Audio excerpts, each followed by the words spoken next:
Kembang Kecubung. Karya Singgi Hadi Mintarja. Jilid 4. Wajah Kangjeng Adipati menjadi sangat tegang. Aku telah dijebak untuk disingkirkan.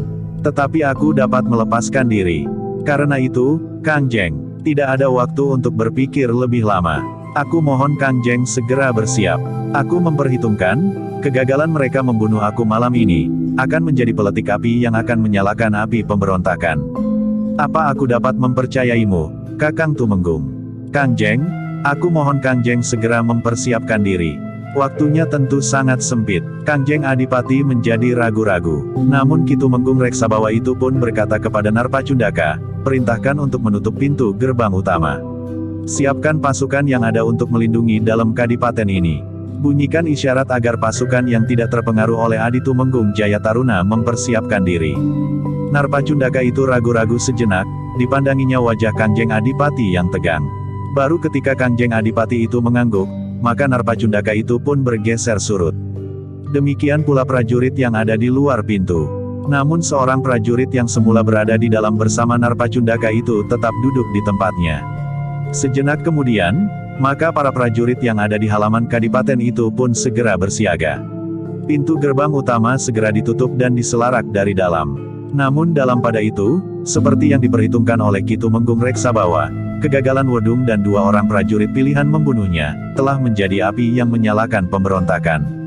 Salah seorang prajurit yang berhasil melarikan diri itu telah mengejutkan mereka yang menyelenggarakan pertemuan di rumah Raden Ayu Prawirayuda. Pada saat jamuan makan dihidangkan, maka prajurit yang sudah terluka itu berlari-lari dan langsung masuk ke ruang pertemuan. Ki Tumenggung Jayataruna yang terkejut segera bangkit dan mendekatinya. Ada apa, hei? Kau terluka? Iya, Ki Tumenggung. Wedung dan seorang kawanku itu terbunuh. Aku terluka, namun aku sempat melarikan diri. Gila, jadi kalian gagal membunuh Kakang Reksabawa? Iya, Ki Tumenggung. Jadi sesumbar wedung itu bagaikan suara guru yang menggelegar di langit, tetapi hujan setitik pun tidak turun ke bumi. Petik 2. Prajurit itu tidak menjawab, tetapi terdengar ia mengerang kesakitan. Raden Ayu Reksayuda tidak sempat mempersilahkan tamu-tamunya untuk makan.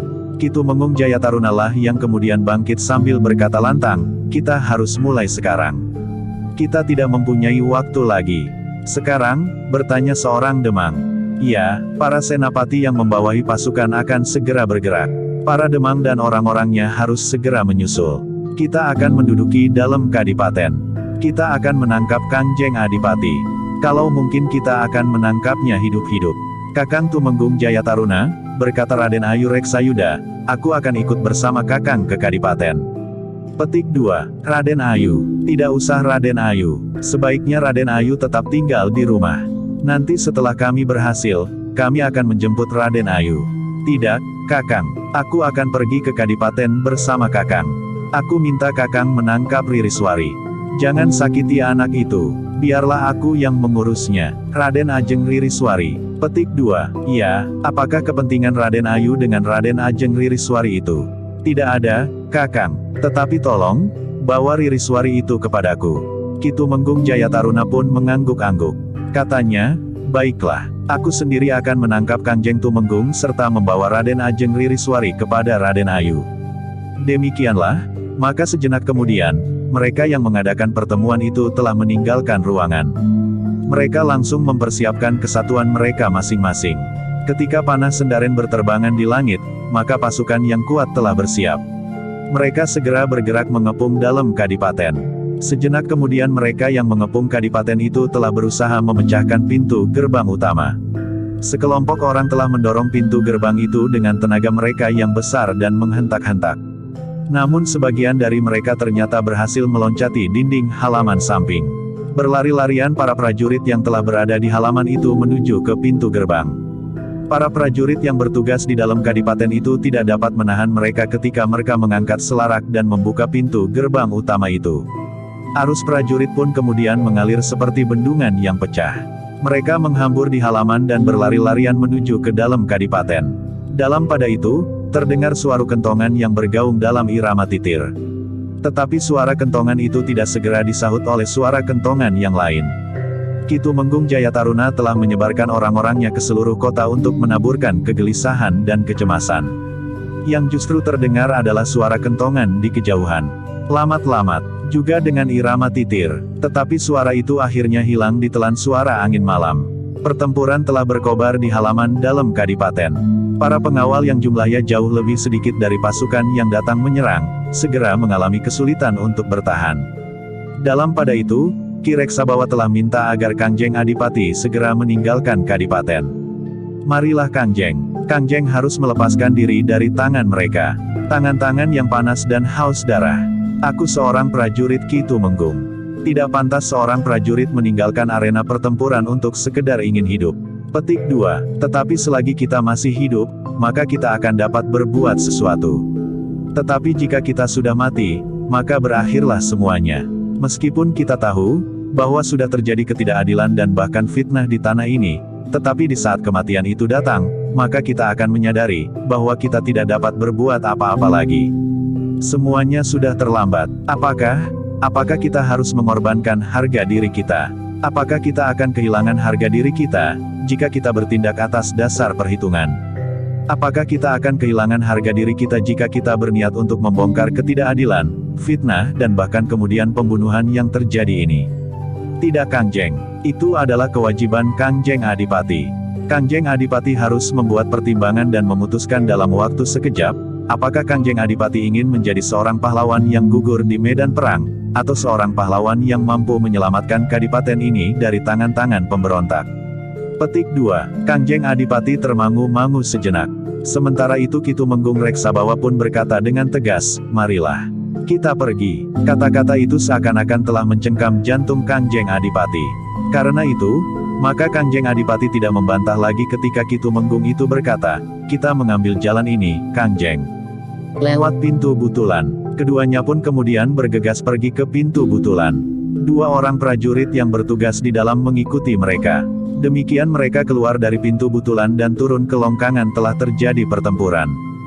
Bahkan beberapa orang prajurit langsung menyerang Kangjeng Adipati dan Ki Tumenggung Reksabawa. Namun keduanya adalah prajurit-prajurit yang mempunyai banyak kelebihan dari para prajurit kebanyakan. Kemampuan keduanya terlalu tinggi bagi mereka yang mencoba menyerangnya. Karena itu, maka beberapa orang pun segera terlempar jatuh dengan luka yang menganga di dada mereka.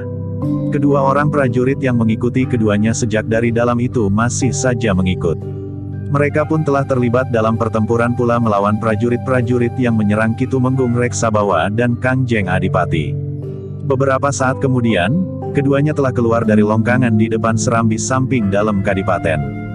Namun ketika mereka lewat Puri Keputren, maka Kangjeng Adipati pun berhenti. Kenapa Kangjeng berhenti? Ririswari, tidak akan ada yang mengganggu Raden Ajeng Ririswari, Kangjeng. Aku tidak dapat meninggalkan anak gadisku di Keputren. Aku tidak dapat membiarkan Ririswari jatuh ke tangan para pemberontak itu.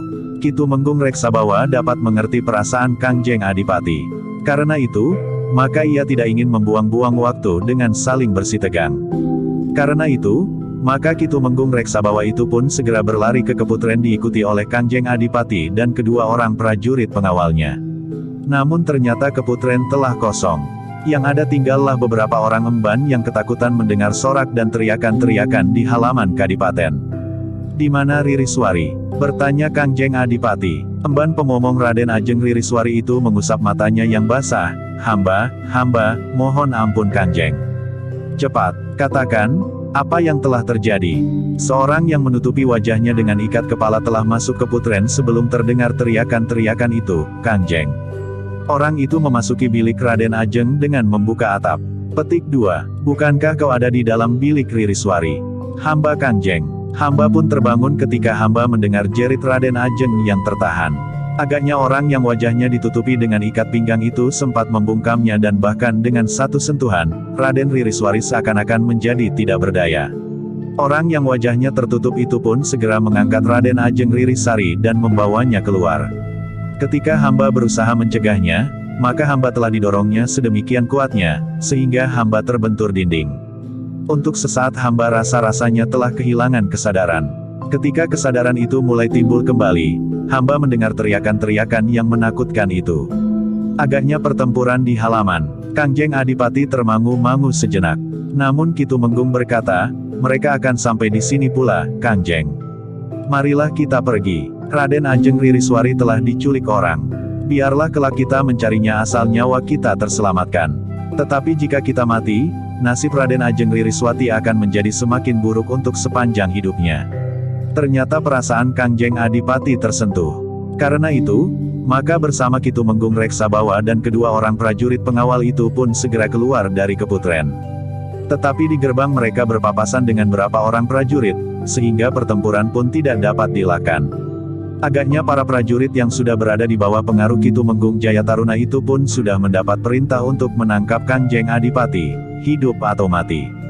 Tetapi para prajurit itu harus menghadapi kenyataan bahwa Kangjeng Adipak Reksabawa adalah orang-orang yang berkemampuan sangat tinggi. Berserta mereka telah bertempur pula dua orang prajurit pilihan yang setia. Namun ketika Kangjeng Adipati dan Ki Tumenggung Reksabawa berhasil menerobos sekelompok prajurit akan menangkap mereka hidup atau mati, kedua orang prajurit itu sudah tidak menyertai mereka lagi. Di mana kedua orang prajurit itu? Bertanya Kangjeng Adipati sambil menyelinap ke kebun belakang halaman Kadipaten. Agaknya mereka telah menjadi korban, Kangjeng. Petik 2. Mereka telah menahan para prajurit yang berusaha mengejar kita. Tetapi agaknya keduanya tidak mampu melepaskan diri dari ujung senjata para prajurit yang telah memberontak itu. Petik 2. Marilah, Kangjeng, kita tinggalkan tempat ini. Kasihan kedua orang prajurit itu. Mereka sadari apa yang mungkin terjadi bagi seorang prajurit.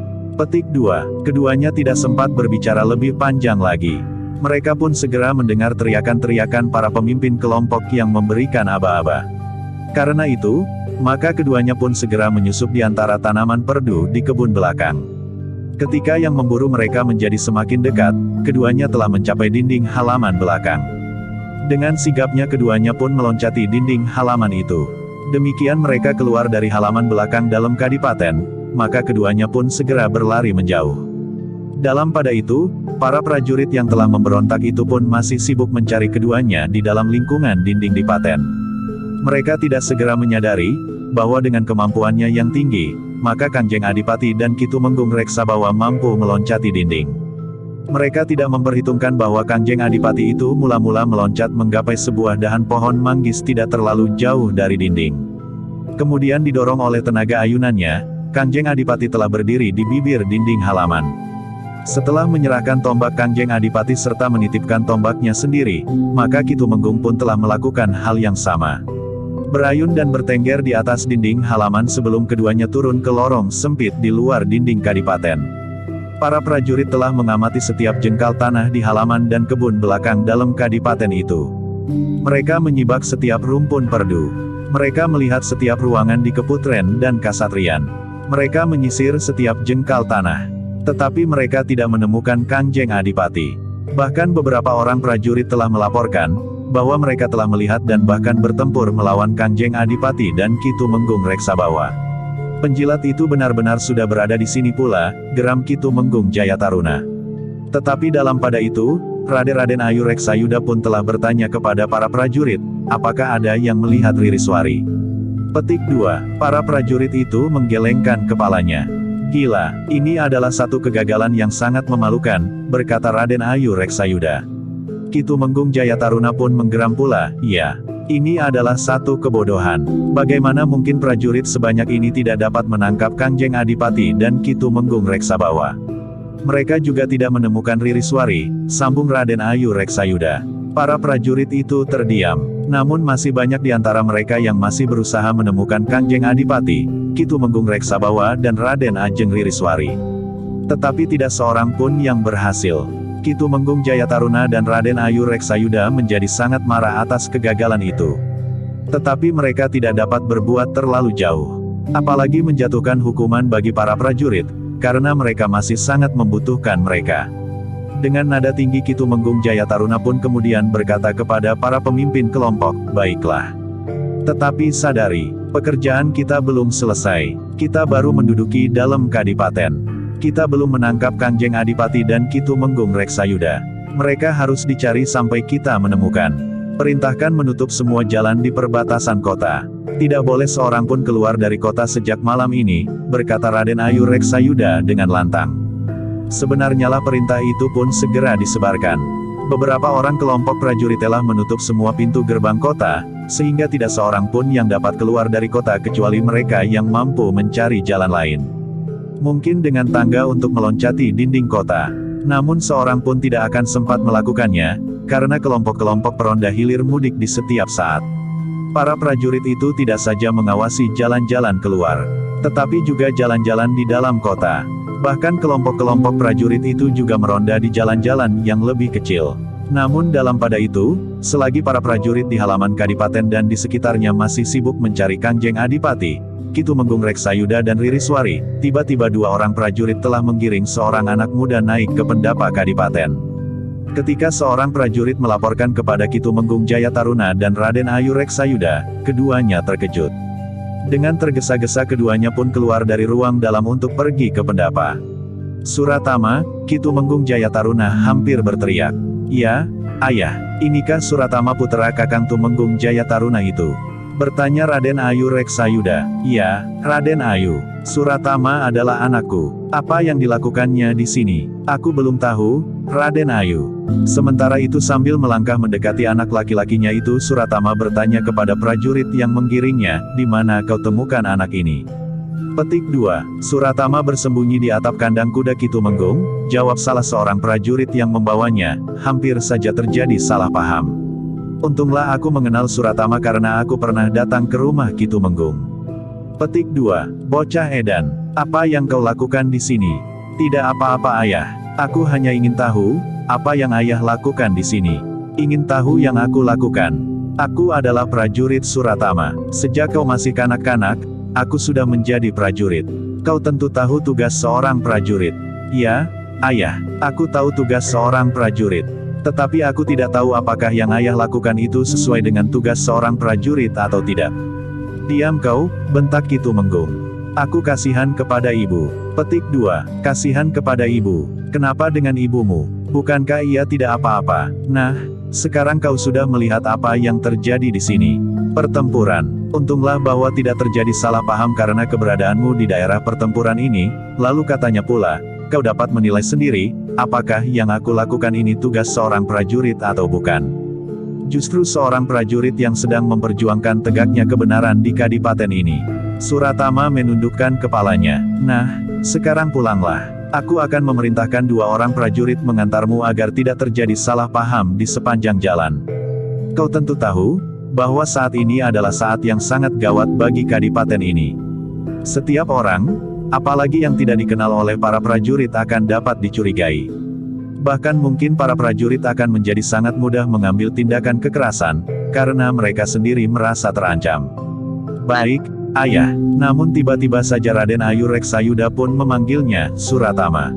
Petik 2. Ya, Raden Ayu, apakah kau yang telah menyembunyikan Ririswari? Raden Ajeng Ririswari maksud Raden Ayu. Ya, aku tidak tahu, Raden Ayu. Aku tidak melihat Raden Ajeng Ririswari. Petik 2. Kau datang kemari tentu akan bertemu dengan Ririswari. Tidak, Raden Ayu. Aku tidak begitu mengenal Raden Ajeng Ririswari secara pribadi. Aku hanya tahu, bahwa putra-putri Kangjeng Adipati itu bernama Raden Ajeng Ririswari. Petik 2. Kau jangan bohong, Suratama. Aku tahu, bahwa Ririswari itu akrab dengan setiap laki-laki muda. Bahkan yang telah bersuami sekalipun. Apalagi dengan anak muda setampan kau ini. Petik 2. Benar Raden Ayu. Aku tidak akrab dengan Raden Ajeng Ririswari. Suratama, aku perintahkan kepadamu. Cari Ririswari sampai ketemu. Aku yakin, kau tahu di mana Ririswari bersembunyi. Justru karena pada saat seperti ini kau berada di sini. Petik 2. Suratama itu memandang ayahnya sejenak, seakan-akan ia ingin mendapat pertimbangan, apa yang sebaiknya dilakukannya. Raden Ayu, berkata Kitumenggung Jayataruna, aku tidak berkeberatan Raden Ayume merintahkan Suratama mencarinya. Tetapi ia tidak dibebani tanggung jawab yang terlalu berat. Aku tahu, bahwa Suratama memang tidak akrab dengan Raden Ajeng Ririswari. Kakang Tumenggung jangan membuat anak itu menjadi lemah. Ia harus mendengarkan perintahku. Ia harus melaksanakan perintahku. Tetapi Kitumenggung Jayataruna pun menyahut, aku tidak membuatnya lemah. Ia memang anak muda yang lemah. Karena itu, ia tidak akan dapat dibebani tugas sebagaimana Raden Ayu katakan. Selain Suratama aku mempunyai prajurit segelar sepapan. Apakah masih kurang bagi Raden Ayu, sehingga Raden Ayu meletakkan beban yang begitu berat di pundak Suratama? Apa arti seorang anak muda dibanding prajurit-prajuritku? Tetapi yang dilakukan itu sangat mencurigakan. Aku mempercayainya, ia datang karena ia merasa kasihan kepada ibunya yang sendirian di rumah sejak aku pergi menjemput Raden Tumenggung Mureda Reksayuda. Petik 2. Jadi Kakang belum pernah pulang. Sudah Raden Ayu. Tetapi begitu pulang, aku segera pergi lagi. Pulang sebentar, kemudian meninggalkannya dengan berbagai pertanyaan di hatinya. Petik 2. Tetapi Nyi Tumenggung adalah istri seorang prajurit. Ia sudah mengalaminya sejak lama. Tetapi ada persoalan di hatinya pada saat terakhir. Jadi, petik 2. Suratama bagiku adalah masa depan. Karena itu aku tidak ingin anak itu mengalami kesulitan karena harus memikul beban yang sangat berat itu. Ayah, aku akan menjalankan tugas ini. Aku akan mencari Raden Ajeng Ririswari. Kau tidak perlu pergi sendiri. Ada 100 orang prajurit yang siap mengantarmu. Petik 2. Tidak, aku akan pergi seorang diri, Ayah. Aku memang seorang yang lemah. Tetapi aku tidak perlu menjadi cengeng. Suratama tidak berbicara lagi, Lapun segera beranjak pergi. Suratama, tunggu. Ada 2 orang prajurit akan mengantarmu pulang. Tetapi Suratama tidak menghiraukannya. Sepeninggal Suratama, Ki Tumenggung Jayataruna pun berkata, aku tidak ingin kehilangan anakku, Raden Ayu. Petik 2. Raden Ayu Reksayuda memandang wajah Ki Tumenggung yang tegang. Bagaimanapun juga, Ki Tumenggung akan dapat ikut menentukan keberhasilannya. Karena itu, sebaiknya ia memang tidak mengusik perasaannya. Maaf, Kakang Tumenggung. Aku hanya terdorong untuk segera menemukan Ririswari.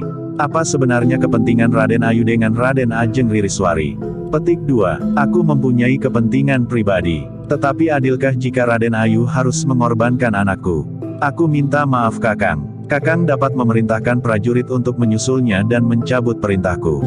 Petik 2. Tidak mungkin. Kenapa tidak mungkin? Aku mengenal tabiatnya. Jika ia sudah mulai melangkah, maka ia akan berjalan sampai ke ujung jalan. Apapun yang akan terjadi, kecuali jika aku sendiri yang menyusulnya. Tetapi jika Kakang Tumenggung pergi, rencana kita akan menjadi berserakan. Ki Tumenggung Jayataruna termangu-mangu sejenak. Namun kemudian ia pun berkata, baiklah. Untuk sementara aku akan tetap pada rencana kita, aku akan tetap berada di sini. Terima kasih Kakang. Bagiku, Kakang memang satu-satunya tempat bergantung, desis Raden Ayu Reksayuda.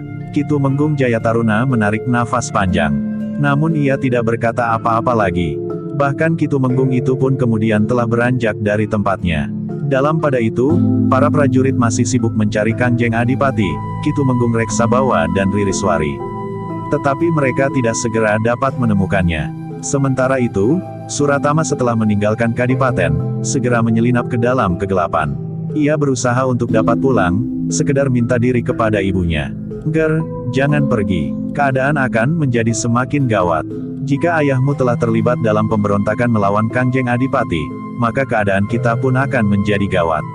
Ayah dan Raden Ayu Reksayuda sudah menguasai dalam Kadipaten Ibu. Tetapi mereka tidak dapat menangkap Kangjeng Adipati dan Ki Tumenggung Reksabawa. Bahkan Raden Ayu Reksayuda ingin juga menangkap Raden Ajeng Ririswari. Petik 2. Raden Ajeng Ririswari. Agaknya ada persoalan pribadi yang harus diselesaikannya, Ibu. Persoalan pribadi, ya, antara Raden Ayu Reksayuda dan Raden Ajeng Ririswari. Petik 2. Nyi Tumenggung Jayataruna menarik nafas panjang. Hampir di luar sadarnya ia pun berdesis, kedua-duanya masih muda. Umur mereka tentu tidak bertaut banyak. Petik 2. Ibu, sekarang aku akan pergi. Aku harus mencari Raden Ajeng Ririswari sampai ketemu. Aku sangat malu bahwa di hadapan Raden Ayu Reksayuda aku adalah seorang anak muda yang lemah. Karena itu, maka aku harus berhasil menemukan Raden Ajeng Ririswari. Kenapa harus kau yang mencarinya, Ger? Aku tidak tahu Ibu. Mungkin demikian Raden Ayu Reksayuda itu melihat aku di Kadipaten, dengan serta-merta saja ia memberikan perintah. Ayah sudah berusaha mencegahnya, tetapi aku akan tetap berangkat. Jika ayahmu sudah berusaha mencegahmu, kenapa kau harus berangkat juga, Suratama? Aku mempunyai harga diri Ibu, meskipun barangkali benar aku adalah seorang anak muda yang lemah. Tetapi keadaan tentu menjadi semakin gawat. Aku akan berhali-hali. Petik 2. Para prajurit Lentu berkeliaran di mana-mana. Jika terjadi salah paham Suratama, maka kau akan mengalami kesulitan. Aku akan berhati-hati ibu. Aku mengenal lingkungan ini seperti aku mengenali ruang-ruang di dalam rumahku. Aku akan dapat mencari jalan terbaik tanpa bertemu dengan seorang prajurit pun. Itu Menggung Jayataruna tidak dapat mencegahnya. Suratama pun kemudian minta diri untuk mencari Raden Ajeng Ririswari. Itu Menggung Jayataruna melepasnya di pintu peringgitan dengan mata yang basah. Sebenarnya ia tidak rela melepaskan anaknya pergi. Tetapi seperti juga ayahnya, Nyi Tumenggung mengenal sifat dan tabiat anak laki-lakinya. Demikianlah, maka Suratama pun segera meninggalkan rumahnya. Dengan cepat Suratama menyelinap di antara gelapnya lorong-lorong sempit, sehingga tidak seorang prajurit pun yang ditemuinya.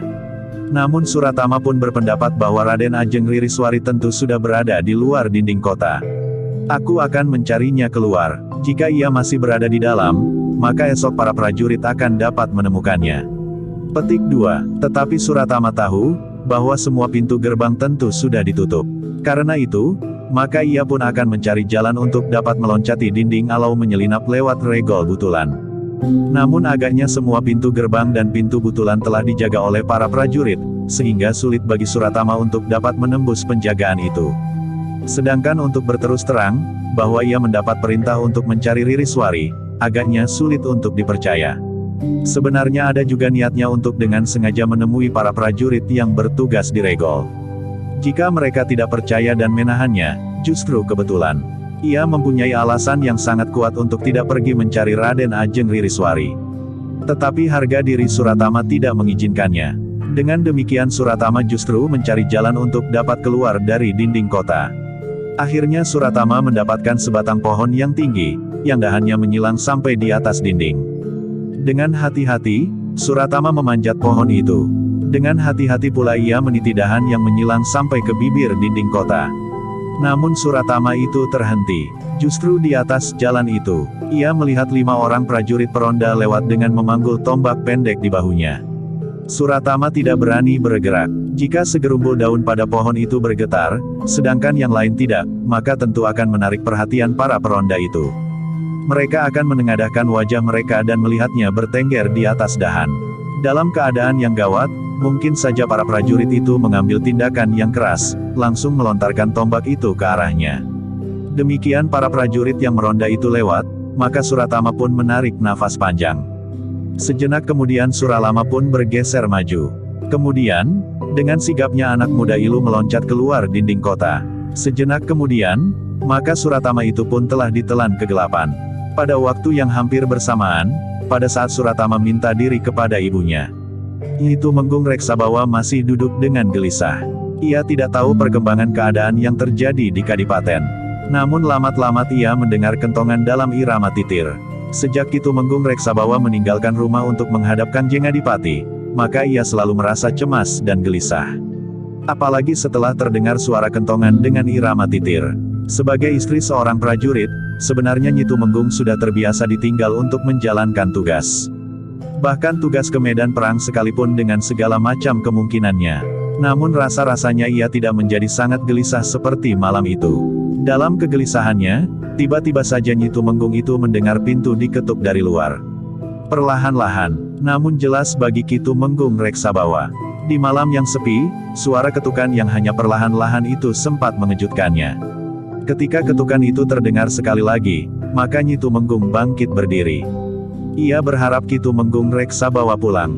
Tetapi ketukan pintu itu bukan irama ketukan pintu Ki Tumenggung Reksabawa.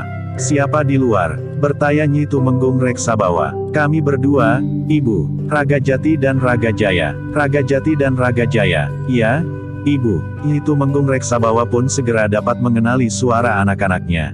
Karena itu, maka ia pun segera bangkit berdiri dan berlari ke pintu. Demikian pintu terbuka, maka 2 orang anak muda berdiri di belakang pintu sambil berdesis, "Ibu." Petik 2. "Kaungger, kau berdua, marilah, masuklah." Keduanya pun segera melangkah masuk. Pintu pun segera ditutup kembali. Nyi Tumenggung memeluk kedua orang anaknya berganti-ganti. Terasa hangatnya titik-titik air mata ibunya. Raga Jati dan Raga Jaya dapat mengerti, kenapa ibunya menyambut mereka tidak seperti biasanya. Biasanya ibunya tak pernah menyambut mereka pada saat-saat mereka pulang dengan mata yang basah. Ibunya yang tegar itu selalu menyambut mereka dengan tersenyum serta wajah yang cerah. Ibunya tidak pernah menunjukkan gejolak perasaannya dalam keadaan apapun. Tetapi malam ini ibunya menyambutnya dengan mata yang basah. "Marilah, Ger, duduklah." Kedua orang anak muda itu pun segera duduk. Raga Jati, yang tertua di antara mereka berdua itu pun segera bertanya, "Apa yang telah terjadi di rumah ini, Ibu?" Petik 2. Ayahmu dipanggil menghadap Kangjeng Adipati, Ger. Aku tahu, keadaan menjadi gawat. Tetapi aku tidak tahu apa yang terjadi selanjutnya dengan ayahmu. Petik 2. Siapakah yang datang memanggil ayah ke rumah ini? Dua orang prajurit, Ger. Itu yang aku lihat. Apakah pesan ayah pada saat ayah berangkat, Ibu? Bertanya Raga Jaya. Ayahmu hanya berpesan agar aku berhati-hati. Agaknya sesuatu telah terjadi, Ibu. Kebetulan sekali, bahwa kalian berdua pulang malam ini, Ger. Petik 2. Guru memberitahukan, bahwa agaknya akan terjadi gejolak di kadipaten ini. Guru memberitahukan kepada kami, bahwa Raden Tumenggung Reksayuda telah terbunuh. Kemudian tersiar desas-desus bahwa Kangjeng Adipati sendirilah yang memang berniat membunuh Raden Tumenggung Reksayuda. Kangjeng Adipati telah berpura-pura mengampuninya dan memberinya kesempatan pulang. Namun semuanya itu hanya jebakan saja.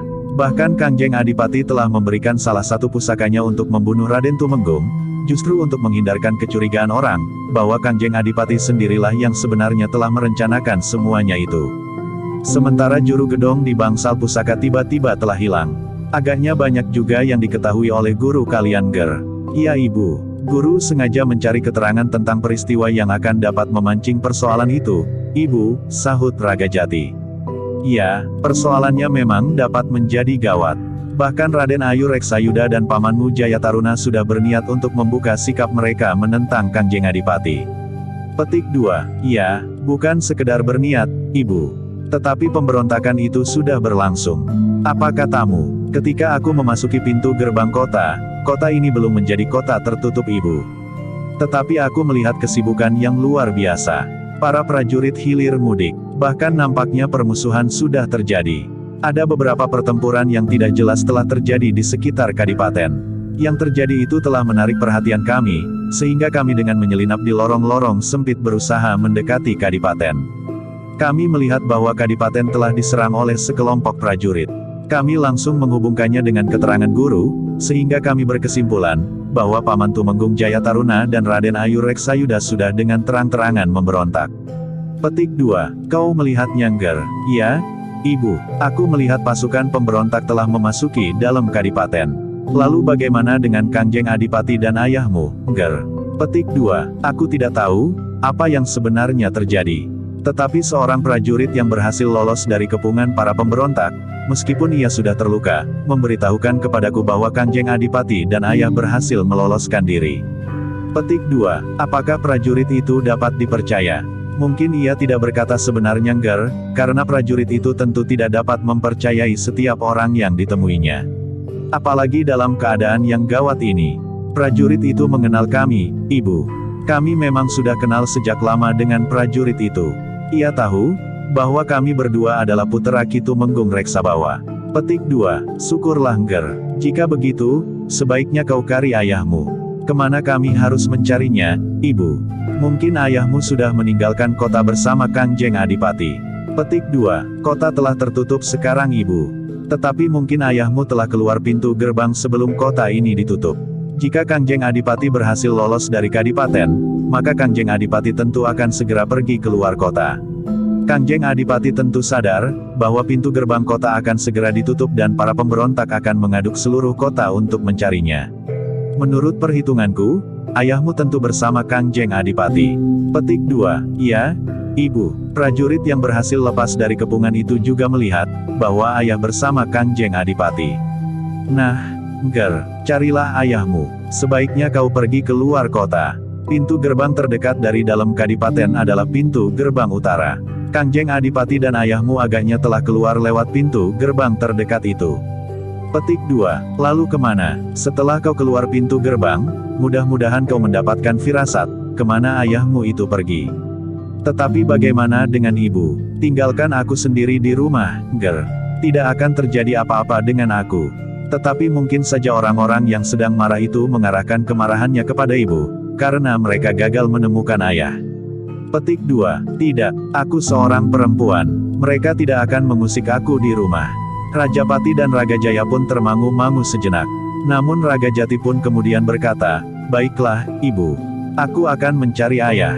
Tetapi sebaiknya Ibu tidak keluar dari rumah. Tutup pintu rapat-rapat dan jangan terpancing apapun yang ada di luar. Biarlah para pembantu menemani Ibu di ruang dalam." Petik 2. Baik, Ger. Aku akan memanggil mereka. Raga Jati dan Raga Jaya pun kemudian minta diri kepada ibunya. Diusapnya kepala kedua anak muda itu sambil berkata, "Hati-hati Ger. Keadaan menjadi sangat gawat." "Iya Ibu. Semua orang akan menjadi saling mencurigai. Karena itu, berusahalah untuk tidak bertemu dengan siapapun juga.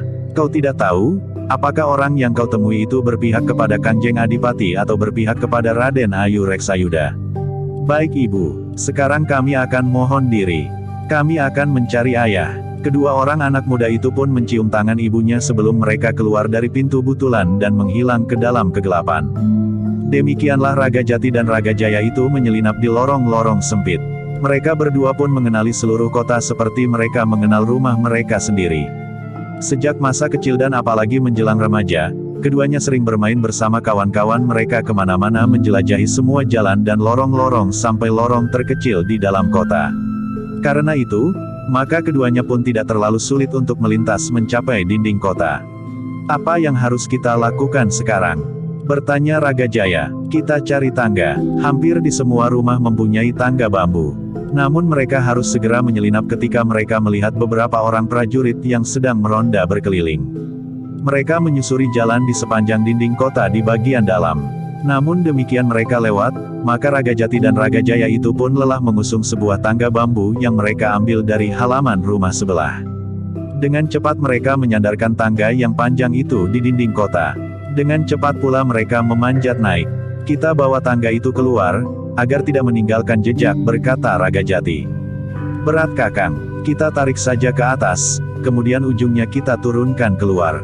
Keduanya pun melakukannya dengan cepat, sehingga sebelum peronda berikutnya lewat, tangga itu pun telah hilang di balik dinding.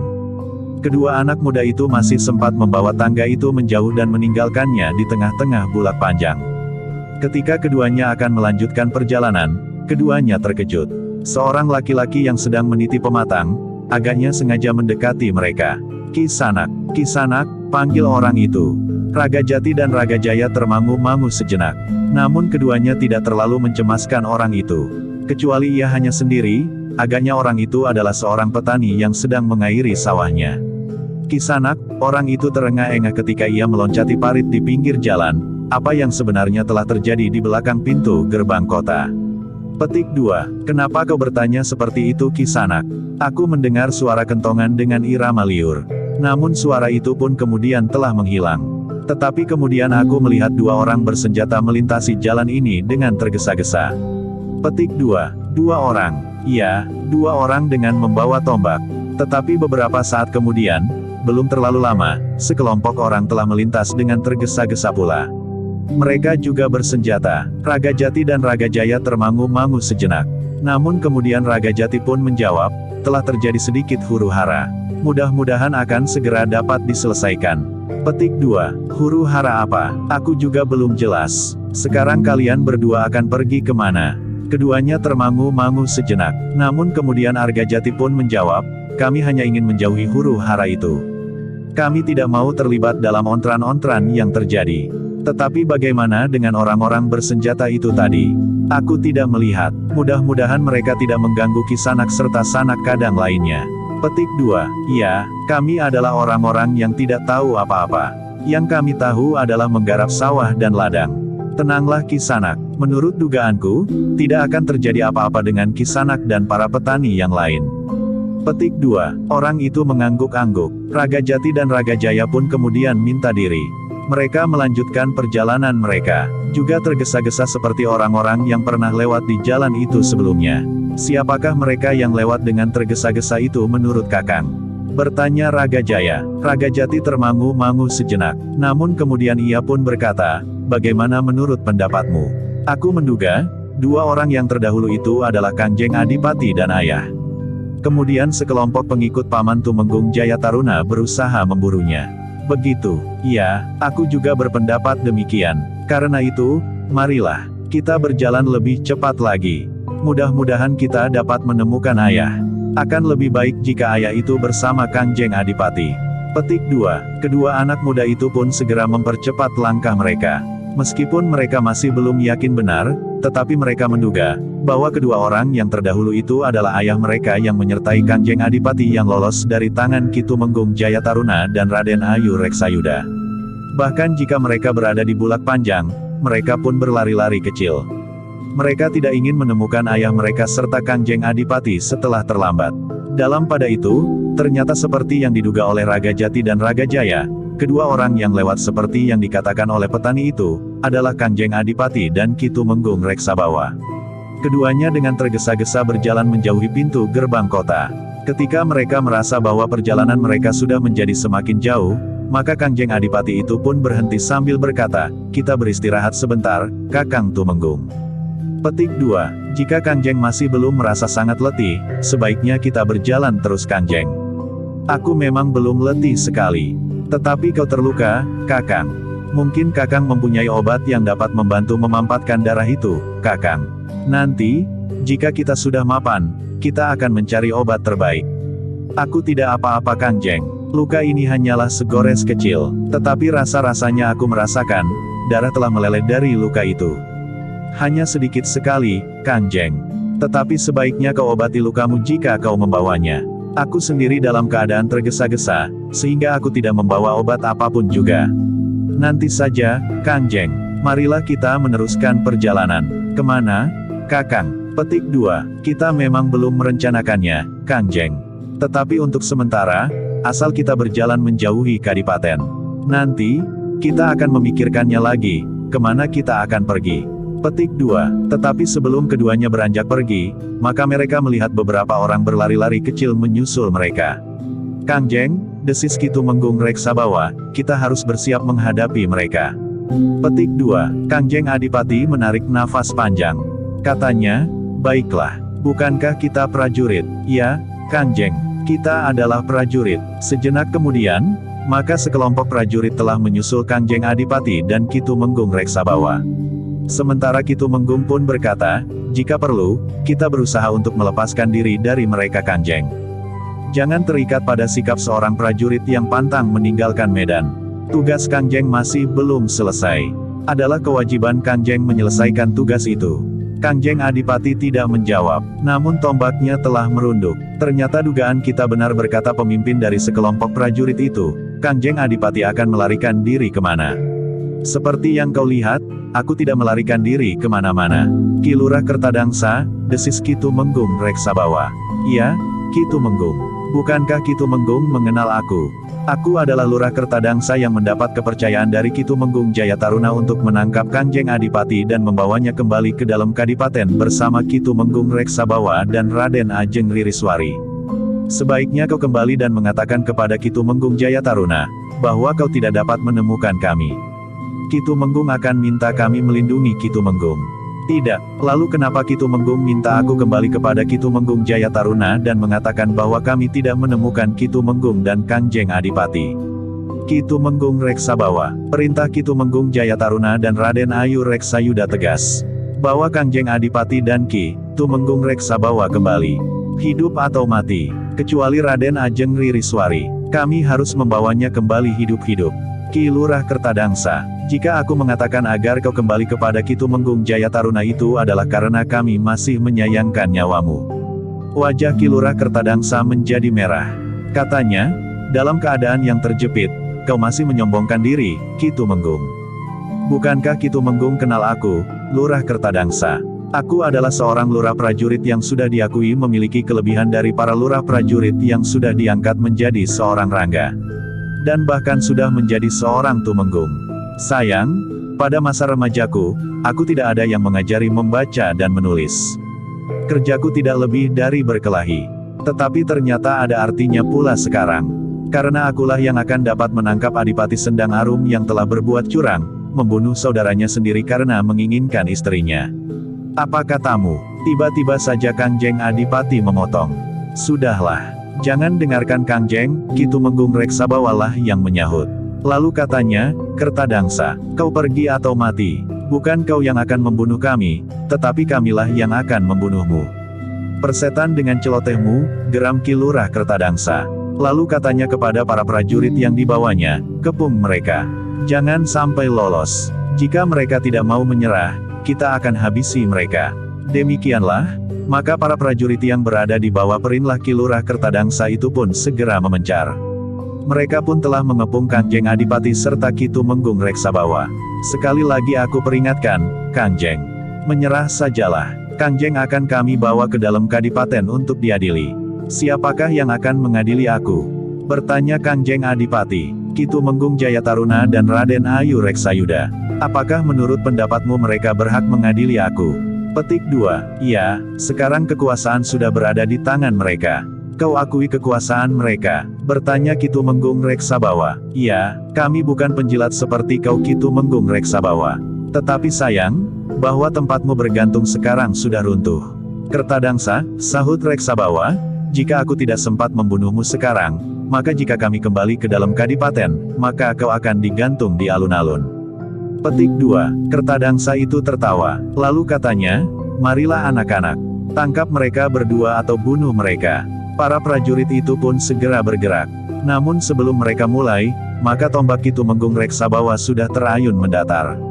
2 orang terlempar dengan luka di dada. Sementara seorang lagi, yang sempat menangkis dengan pedangnya, justru pedangnya itu telah terlempar dari tangannya. Sementara itu seorang yang meloncat dengan garangnya sambil mengayunkan pedangnya ke leher Kanjeng Adipati, justru lelah berteriak nyaring. Pedangnya sama sekali tidak menyentuh tubuh Kanjeng Adipati yang merendah. Namun justru ujung tombak Kanjeng Adipati telah mengunjam di dadanya langsung menyentuh jantung. Demikian Kanjeng Adipati menarik tombaknya, prajurit itu pun segera roboh di tanah.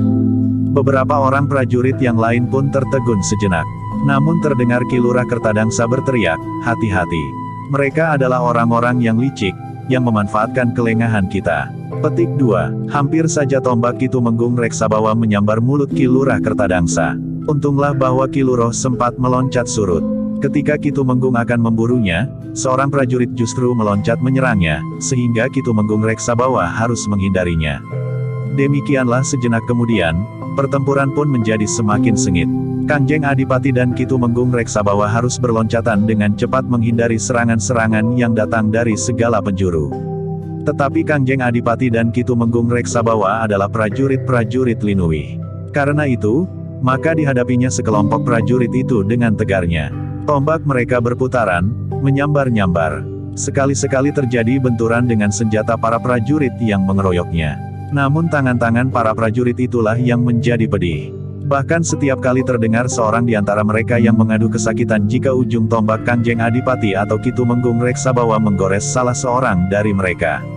Ki Lurah Kertadangsa menjadi semakin marah, ketika seorang lagi prajuritnya terpelanting jatuh. Ujung tombak Kanjeng Adipati telah mengoyak perut prajurit itu. Cepat, selesaikan, jangan ragu-ragu. Bunuh mereka berdua. Ki Lurah Kertadangsa sendiri telah langsung melibatkan diri. Ia memang seorang lurah prajurit pilihan. Karena itu, maka Ki Lurah Kertadangsa bersama para prajuritnya mampu menggoyahkan pertahanan Kanjeng Adipati Serya Ki Tumenggung Reksabawa. Sebenarnya lah, para prajurit yang jumlahnya berlipat ganda itu, mampu semakin mendesak Kanjeng Adipati dan Ki Tumenggung Reksabawa.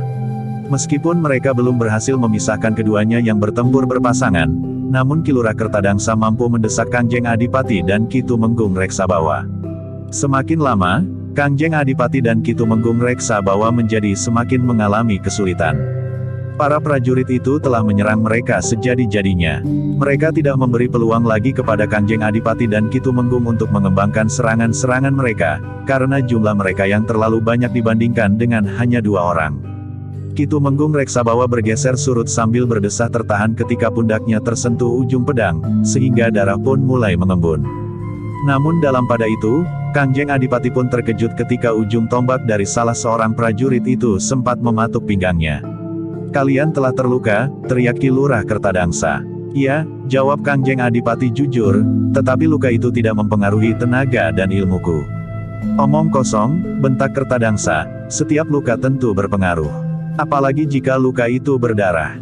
Semakin banyak darah yang mengalir, maka tenaga seseorang akan menjadi semakin lemah.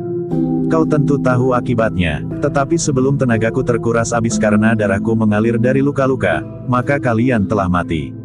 Petik 2. Ki Lurah Kertadangsa tertawa berkepanjangan. Sebenarnya lah bahwa Kangjeng Adipati dan Ki Tumenggung Reksabawa sudah menjadi semakin terdesak.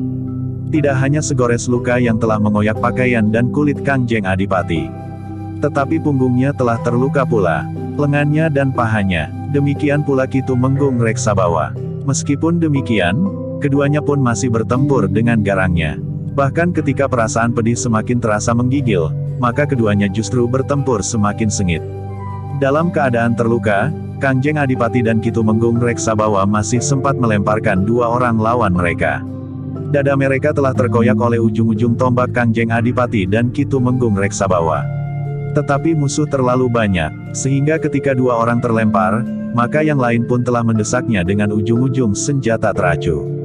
Ketika darah Kangjeng Adipati dan Ki Tumenggung Reksabawa semakin banyak menitik, maka rasa-rasanya tenaga mereka memang menjadi semakin menyusut. Sementara itu, lawan masih saja menyerang seperti badai.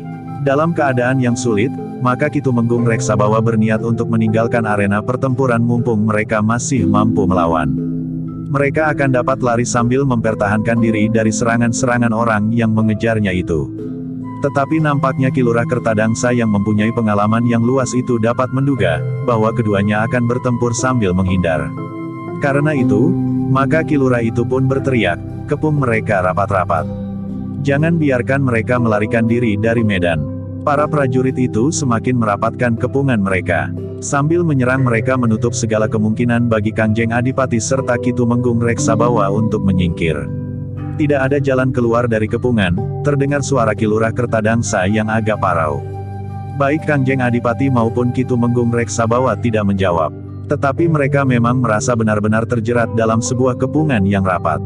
Satu-satunya jalan untuk keluar dari kepungan adalah berusaha bersama-sama mengoyak kepungan itu. Menyerah sajalah. Kami akan membawa Kangjeng Adipati dan Ki Tumenggung ke dalam kadipaten. Tetapi karena Kangjeng Adipati dan Ki Tumenggung sudah membunuh beberapa orang prajurit yang sedang bertugas, maka Kangjeng Adipati dan Ki Tumenggung akan kami ikat tangannya di belakang. Kemudian akan kami kalungkan tampar di leher untuk menuntun Kangjeng Adipati dan Ki Tumenggung, agar tidak membahayakan para prajurit. Setan kau Kertadangsa, geram Ki Tumenggung, kau telah menghinakan kami. Kau telah merendahkan nama Kangjeng Adipati. Kaulah yang akan dihukum mati. Kau akan digantung di alun-alun. Siapakah yang akan menggantung aku? Kalian berdua akan terikat dan akan kami dera seperti seekor binatang. Petik 2. Kau akan menyesali kesombonganmu. Ki Lurah Kertadangsa tertawa berkepanjangan. Cepat anak-anak, tangkap mereka. Kita akan memasang kendali dan menggiringnya ke kadipaten. Kita bangunkan penghuni yang tinggal di pinggir jalan untuk melihat Kangjeng Adipati dan Ki Tumenggung yang terpercaya dikendarai seperti seekor kerbau yang akan dibawa ke tukang jagal. Petik 2. Namun tiba-tiba saja terdengar suara di kegelapan, bertahanlah Kangjeng Adipati dan Ki Tumenggung Reksabawa. Kami akan segera bergabung. Suara itu telah mengejutkan mereka yang sedang bertempur. Karena itu, tanpa bersepakat lebih dahulu, pertempuran itu seakan-akan telah berhenti sesaat. Siapakah kau? Bertanya Ki Lurah Kertadangsa. Siapapun kami, maka kami akan berpihak kepada Kangjeng Adipati. Petik 2. Persetan, keluarlah jika kau memang seorang laki-laki. Tiba-tiba saja dari dalam kegelapan berloncatan dua bayangan dengan tangkasnya. Mereka melenting dan kemudian berputar di udara. Dengan lunak kaki-kaki mereka pun kemudian berjejak di tanah. Mudah-mudahan kami tidak terlambat, ayah, berkata Raga Jati yang berdiri beberapa dari ayahnya. Petik 2. Raga Jatiu, kaukah itu? Ya ayah, aku datang bersama Raga Jaya. Ini aku ayah, desis Raga Jaya yang berdiri di belakang Kangjeng Adipati. Siapakah mereka, Kakang Tumenggung? Bertanya Kangjeng Adipati. Keduanya adalah anakku, Kangjeng. Jika demikian, kenapa mereka tidak kau perintahkan untuk pergi dari tempat yang gawat ini? Hamba datang untuk membantu Kangjeng Adipati serta ayah. Petik 2. Tempat ini sangat berbahaya, Kakang Tumenggung. Ki Tumenggung termangu-mangu sejenak. Ia memang menjadi ragu-ragu. Kedua anaknya masih belum berpengalaman menghadapi keadaan yang sangat keras seperti yang sedang terjadi. Namun keduanya telah berada di padepokan untuk berguru kepada seorang yang memiliki kelebihan. Dalam pada itu, maka Raga Jati pun berkata, ayah, Kami datang atas permintaan ibu untuk menyusul Kangjeng Adipati dan ayah. Sekarang, kami berhasil menemukan Kangjeng Adipati dan ayah di sini. Karena itu, jangan perintahkan kami pergi. Kami akan berusaha sejauh dapat kami lakukan untuk membantu Kangjeng Adipati dan ayah. Petik 2. Tetapi tempat ini sangat berbahaya bagi kalian, sahut Kangjeng Adipati. Hamba mengerti Kangjeng, tetapi kami sudah bertekad untuk melibatkan diri. Petik 2. Persetan dengan anakmu Ki Tumenggung, tiba-tiba saja Ki Lurah Kertadangsa berteriak, ia sudah ada di sini. Ia tidak akan dapat pergi. Memang nasibmu sangat buruk, Ki Tumenggung. Kau dan anakmu akan mati bersama-sama di sini. Besok atau lusa istrimu pun akan mati. Meskipun Ki Tumenggung Jayataruna dan Raden Ayu Reksayuda tidak akan mengambil tindakan apa-apa terhadap istrimu, tetapi kematianmu dan kedua anakmu akan membuatnya menderita. Bahkan mungkin ia akan membunuh diri. Namun yang mengejutkan telah terjadi. Sebelum mulut Ki Lurah Kertadangsa terkatup rapat, maka Raga Jaya telah menarik pedangnya. Sambil meloncat dijulurkannya pedangnya ke arah jantung Kertadangsa. Ki Lurah Kertadangsa pun terkejut pula. Namun sebagai seorang yang berpengalaman, maka dengan gerak naluriah, ia masih sempat mengelakkan diri. Bahkan dengan cepat Ki Lurah Kertadangsa mengayunkan senjatanya untuk membalas menyerang. Raga Jaya meloncah mengambil jarak. Namun ketika ia siap untuk menyerang Ki Lurah, maka ayahnya pun berkata, biarlah aku hadapi Lurah Edan ini. Petik 2. Raga Jaya mengurungkan serangannya, tetapi ia pun segera menghadapi para prajurit yang dengan serta-merta bergeyek pula. Pertempuran pun telah menyala kembali. Tetapi Kangjeng Adipati dan Ki Tumenggung Reksabawa tidak hanya berdua. Mereka bertempur berempat bersama kedua anak muda yang telah ditempa di sebuah perguruan yang mapan. Sementara itu, beberapa orang prajurit sudah terbaring diam. Ada di antara mereka yang masih mengerang kesakitan. Tetapi prajurit itu sudah tidak dapat bangkit lagi. Sebenarnya lah bahwa kehadiran Raga Jati dan Raga Jaya telah merubah keseimbangan pertempuran. Kangjeng Adipati dan Ki Tumenggung Reksabawa yang memiliki ilmu yang tinggi, sedangkan Raga Jati dan Raga Jaya yang telah mendapat bekal yang lengkap dari sebuah perguruan yang mapan, telah mampu mengimbangi lawan-lawan mereka yang jumlahnya masih lebih banyak itu. Dalam pertempuran selanjutnya, ternyata Raga Jati dan Raga Jaya bertempur berpasangan. Mereka berdiri sebelah menyebelah dari arah yang berbeda. Namun kadang-kadang Raga Jati dan Raga Jaya itu bergerak dengan cepat dalam satu putaran, sehingga kedua-duanya seolah-olah telah menjadi sesosok tubuh dengan 4 tangan dan 4 kaki serta 2 wajah yang menghadap ke arah yang berbeda. Sehingga dengan demikian, maka beberapa orang yang bertempur melawan mereka menjadi bingung. Namun tiba-tiba 2 orang di antara para prajurit itu terlempar keluar arena dengan darah yang mengucur dari lukanya. Dalam pada itu, Kangjeng Adipati pun bertempur seperti banteng yang terluka. Beberapa orang prajurit yang mengepungnya, kadang-kadang harus berloncatan surut sehingga kepungan pun menjadi pecah. Tetapi semakin lama lawannya menjadi semakin sedikit.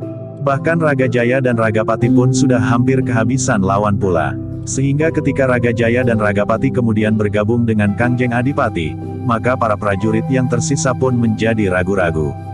Yang masih bertempur dengan sengitnya adalah Ki Tumenggung Reksabawa melawan Ki Lurah Kertadangsa. Ki Lurah ingin menunjukkan bahwa ia memang seorang lurah prajurit yang terpercaya. Ia ingin menunjukkan bahwa meskipun ia bukan seorang Tumenggung, tetapi ia akan dapat mengalahkan dan bahkan membunuh Ki Tumenggung Reksabawa, kepercayaan Kangjeng Adipati. Tetapi ternyata Ki Lurah Kertadangsa tidak dapat mengingkari kenyataan. Semakin lama Ki Lurah itu pun menjadi semakin terdesak. Jika semula ia selalu meneriakkan kemenangan yang sudah di depan hidungnya setelah Ki Tumenggung itu terluka, maka kenyataan yang dihadapinya sudah berbeda. Ki Tumenggung tidak menjadi semakin lemah karena darahnya telah mengalir. Tetapi Ki Tumenggung seakan-akan justru menjadi semakin tegar. Bahkan Ki Lurah pun mulai tersentuh oleh ujung tombak Ki Tumenggung. Beberapa gores luka telah menganga di tubuhnya. Darah pun telah mengalir pula dari luka-lukanya. Ki Lurah Kertadangsa itu pun menggeram. Jika semula ia dapat bertempur bersama beberapa orang prajuritnya, maka semakin lama prajuritnya pun menjadi semakin menyusut, sehingga akhirnya, tinggal beberapa orang yang sudah terluka yang masih mencoba untuk bertahan. Bahkan akhirnya, tidak seorang pun lagi yang masih bertempur melawan Kangjeng Adipati serta kedua orang anak laki-laki Ki Tumenggung Reksabawa itu.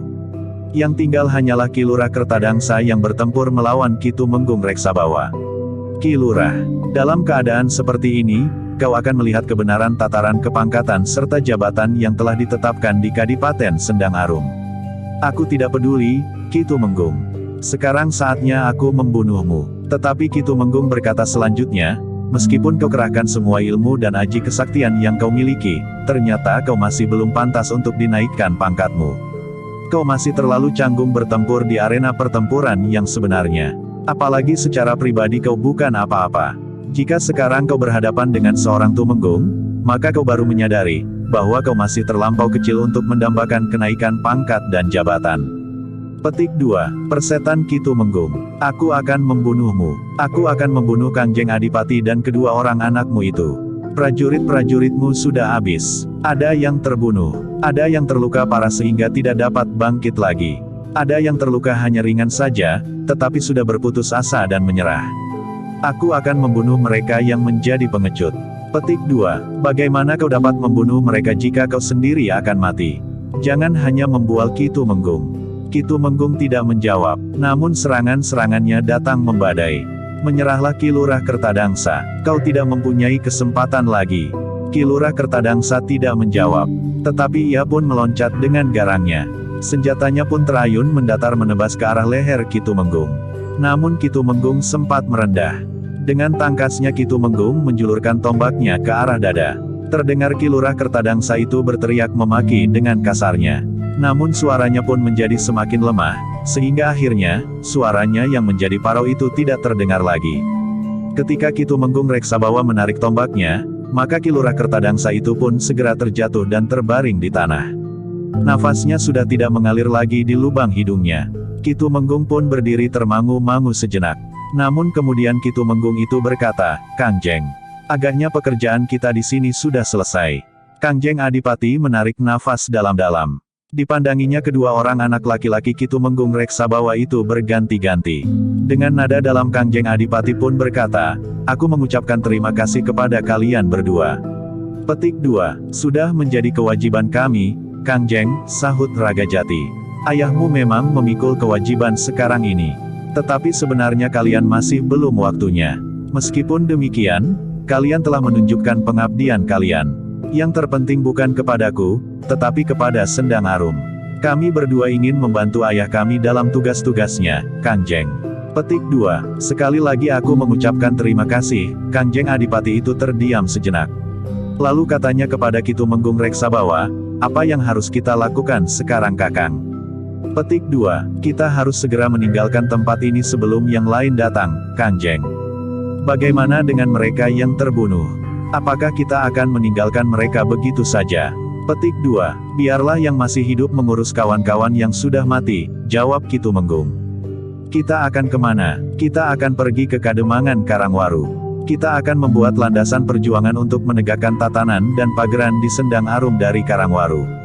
Menurut pendapatku, Demang Karangwaru serta rakyat di sekitarnya masih akan mendukung tegaknya kedudukan Kangjeng Adipati. Petik 2. Baiklah, Kakang Tumenggung. Ki Tumenggung Reksabawa itu pun kemudian berkata kepada seorang prajurit yang terluka tetapi tidak terlalu parah, terserah kepadamu. Rawatlah kawan-kawanmu yang masih hidup dan yang sudah mati. Kami akan melanjutkan perjalanan ke Kademangan Karangwaru atau ke Kadipaten Majawarna, yang tentu akan mendukung perjuangan kami merebut kembali Kadipaten Sendang Arum dari tangan para pemberontak. Petik 2. Prajurit itu tidak menjawab. Sekali-sekali mulutnya masih menyeringai menahan pedih lukanya yang basah oleh keringat. Sejenak kemudian, maka Kangjeng Adipati diiringi oleh Ki Tumenggung Reksabawa serta kedua orang anak laki-lakinya telah meninggalkan tempat itu. Mereka mengikuti jalan panjang yang akan melewati padang perdu yang mengantarai bulak persawahan dengan hutan yang memanjang ke barat. Namun setelah mereka mendekati sebuah padukuhan di hadapan mereka, Ki Tumenggung Reksabawa pun berkata, kita akan berbelok di sini Kangjeng. Bukankah jalan ini menuju ke Kademangan Karangwaru?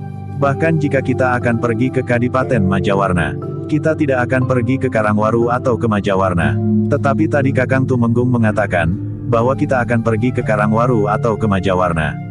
Petik 2. Para prajurit yang masih bertahan hidup itu akan melaporkan tujuan kita. Mereka tentu akan menyusul kita ke Karangwaru. Jika para prajurit yang menyusul kita ke Karangwaru itu tidak menemukan kita, maka mereka tentu mengira kita sudah berada di Kadipaten Majawarna. Untuk memasuki kadipaten yang besar dan kuat seperti Kadipaten Majawarna, Ki Tumenggung Jayataruna dan Raden Ayu Reksabawa tentu akan berpikir 2-3 kali lagi. Petik 2. Lalu sekarang kita pergi kemana? Ke hutan itu. Kita akan berhenti mengobati luka-luka kita sambil memikirkan arah perjalanan kita yang sebenarnya. Petik 2. Kangjeng Adipati mengangguk-angguk. Beberapa saat kemudian mereka telah berada di hutan yang lebat. Sementara itu langit pun menjadi semakin terang. Cahaya fajar yang semburat merah sudah naik dan mewarnai langit. Di pinggir hutan yang lebat itu mereka berhenti. Ki Tumenggung mempunyai serbuk obat di dalam sebuah bumbung kecil yang dibawanya kemana-mana. Raga Jati dan Raga Jaya pun kemudian mengobati luka di tubuh Kangjeng Adipati dan di tubuh ayahnya dengan serbuk yang dibawa ayahnya itu. Bahkan kemudian, Ki Tumenggung pun telah mengobati goresan-goresan senjata di tubuh kedua anaknya yang ternyata juga sudah terluka, meskipun tidak banyak mempengaruhinya. Setelah beristirahat sejenak, maka Ki Tumenggung itu pun kemudian berkata, "Nah, sekarang kita sempat memikirkan, kita akan pergi kemana? Ada 2 arah yang dapat kita tuju, Kangjeng. Ke padepokan tempat kedua orang anakku ini berguru. Atau pergi ke lereng gunung, ke tempat tinggal Ki Ajar Anggara." Ki Ajar Anggara bekas mertua Kakang Tumenggung Reksayuda. Petik 2. Ya, Kangjeng. Kenapa ke sana? Ki Ajar Anggara mempunyai wawasan yang sangat luas. Tetapi jika Ki Ajar Anggara juga menganggap bahwa aku telah membunuh bekas menantunya itu. Petik 2. Mudah-mudahan tidak, Kangjeng. Ki Ajar Anggara adalah seorang yang bijaksana. Mempunyai pandangan yang luas dan ketajaman penalaran. Menurut pendapatku, Ki Ajar tidak akan dengan tergesa-gesa mengambil sikap. Kangjeng Adipati mengangguk-angguk. Namun ia pun bertanya lagi, bagaimana dengan cucunya, anak laki-laki Kang Mas Tumenggung Wereda Reksayuda? Petik 2. Ki Ajar Anggara akan menjelaskannya kepadanya. Kangjeng Adipati itu pun mengangguk-angguk. Katanya, baiklah, kita akan pergi ke padepokan Ki Ajar Anggara. Petik 2. Demikianlah, setelah beristirahat beberapa saat, maka mereka berempat pun segera melanjutkan perjalanan. Perjalanan mereka masih jauh. Sementara itu, mereka harus berusaha menyamarkan dirinya. Sementara itu pakaian mereka terkoyak di mana-mana. Noda-noda darah pun telah melekat di baju dan kain panjang mereka, sehingga dengan demikian maka mereka tidak dapat mengambil jalan yang ramai. Ki Tumenggung pun telah membawa Kangjeng Adipati serta kedua anaknya menempuh jalan pintas. Mereka menelusuri jalan-jalan setapak, kemudian merayap di lereng-lereng pebukitan, menuruni tebing-tebing yang tinggi dan berbatu padas. Dalam pada itu, maka para prajurit yang terluka, yang ditinggal oleh Kangjeng Adipati dan Ki Tumenggung Reksabawa berusaha mencari bantuan. Ketika seorang petani lewat, maka seorang prajurit yang telah terluka segera memanggilnya, "Jangan takut. Aku minta bantuanmu." "Ada apa Kisanak? Kemarilah." Petik 2. Petani itu termangu-mangu sejenak. Memang ada rasa takut dan was-was terhadap orang itu. "Kau tinggal di mana?" bertanya prajurit yang terluka tidak terlalu parah itu. "Di padukuhan sebelah, Kisanak. Tolong, panggilkan Ki Bekel di padukuhanmu. Atas nama Ki Lurah Kertadangsa, pemimpin pasukan khusus sekarang ini."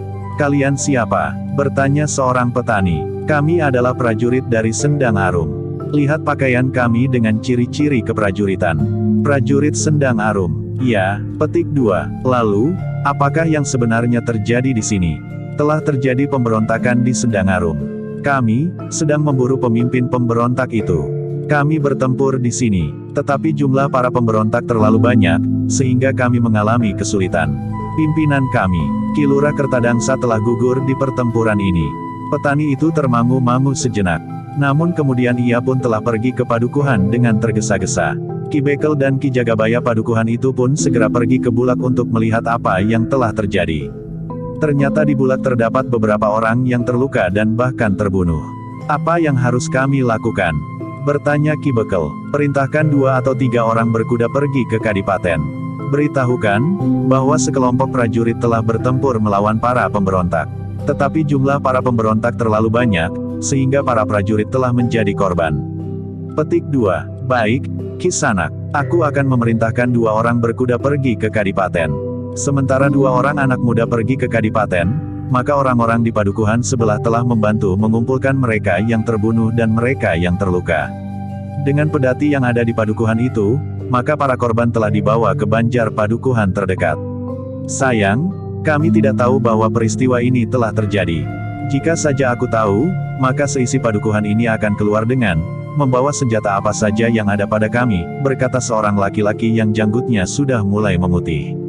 Peristiwanya terjadi begitu cepat. Ketika kami sedang lewat untuk memburu para pemberontak, tiba-tiba saja kami disergap oleh sekelompok pemberontak yang jumlahnya banyak sekali. Akhir dari pertempuran itu adalah seperti yang kalian lihat sekarang. Ki Bekel, para bebahu dan orang-orang padukuhan itu percaya. Namun dengan demikian, maka mereka mulai gelisah, bahwa keadaan menjadi tidak aman lagi. Para berandal dari kelompok-kelompok penjahat akan segera bangkit lagi dari kehidupan yang sulit karena tindakan tegas dari para prajurit Sendang Arum. Namun tiba-tiba saja mereka menyaksikan, sepasukan prajurit telah dibantai oleh sekelompok pemberontak. Para pemberontak itu di belakang hari tentu tidak hanya memusatkan perhatian mereka untuk menggulingkan kedudukan Kangjeng Adipati. Tetapi para perampok itu tentu akan sangat merugikan rakyat. Sebelum ada langkah-langkah yang diambil oleh para pemimpin di Sendang Arum, maka Ki Bekel pun telah mengambil sikap untuk menguburkan korban yang telah gugur. Sedangkan mereka yang terluka dikumpulkan di Banjar Padukuhan. Dalam pada itu, di padang perdu yang membentang di antara beberapa bukit-bukit kecil berbatu-batu padas, dua orang berjalan di jalan setapak yang berbatu-batu runcing. Seorang laki-laki muda menarik tangan seorang gadis sambil membentak, "Cepat! Kita harus pergi lebih jauh lagi. Aku letih sekali, Kakang," desis gadis yang berjalan terlatih-tatih. Kakinya terasa sakit sekali selain terasa sangat letih. "Jika para pengikut Miranti sempat menyusul kita, maka kita akan ditangkapnya, dan dibawa kembali ke Kadipaten. Kita akan menjadi Pangawan Ewan.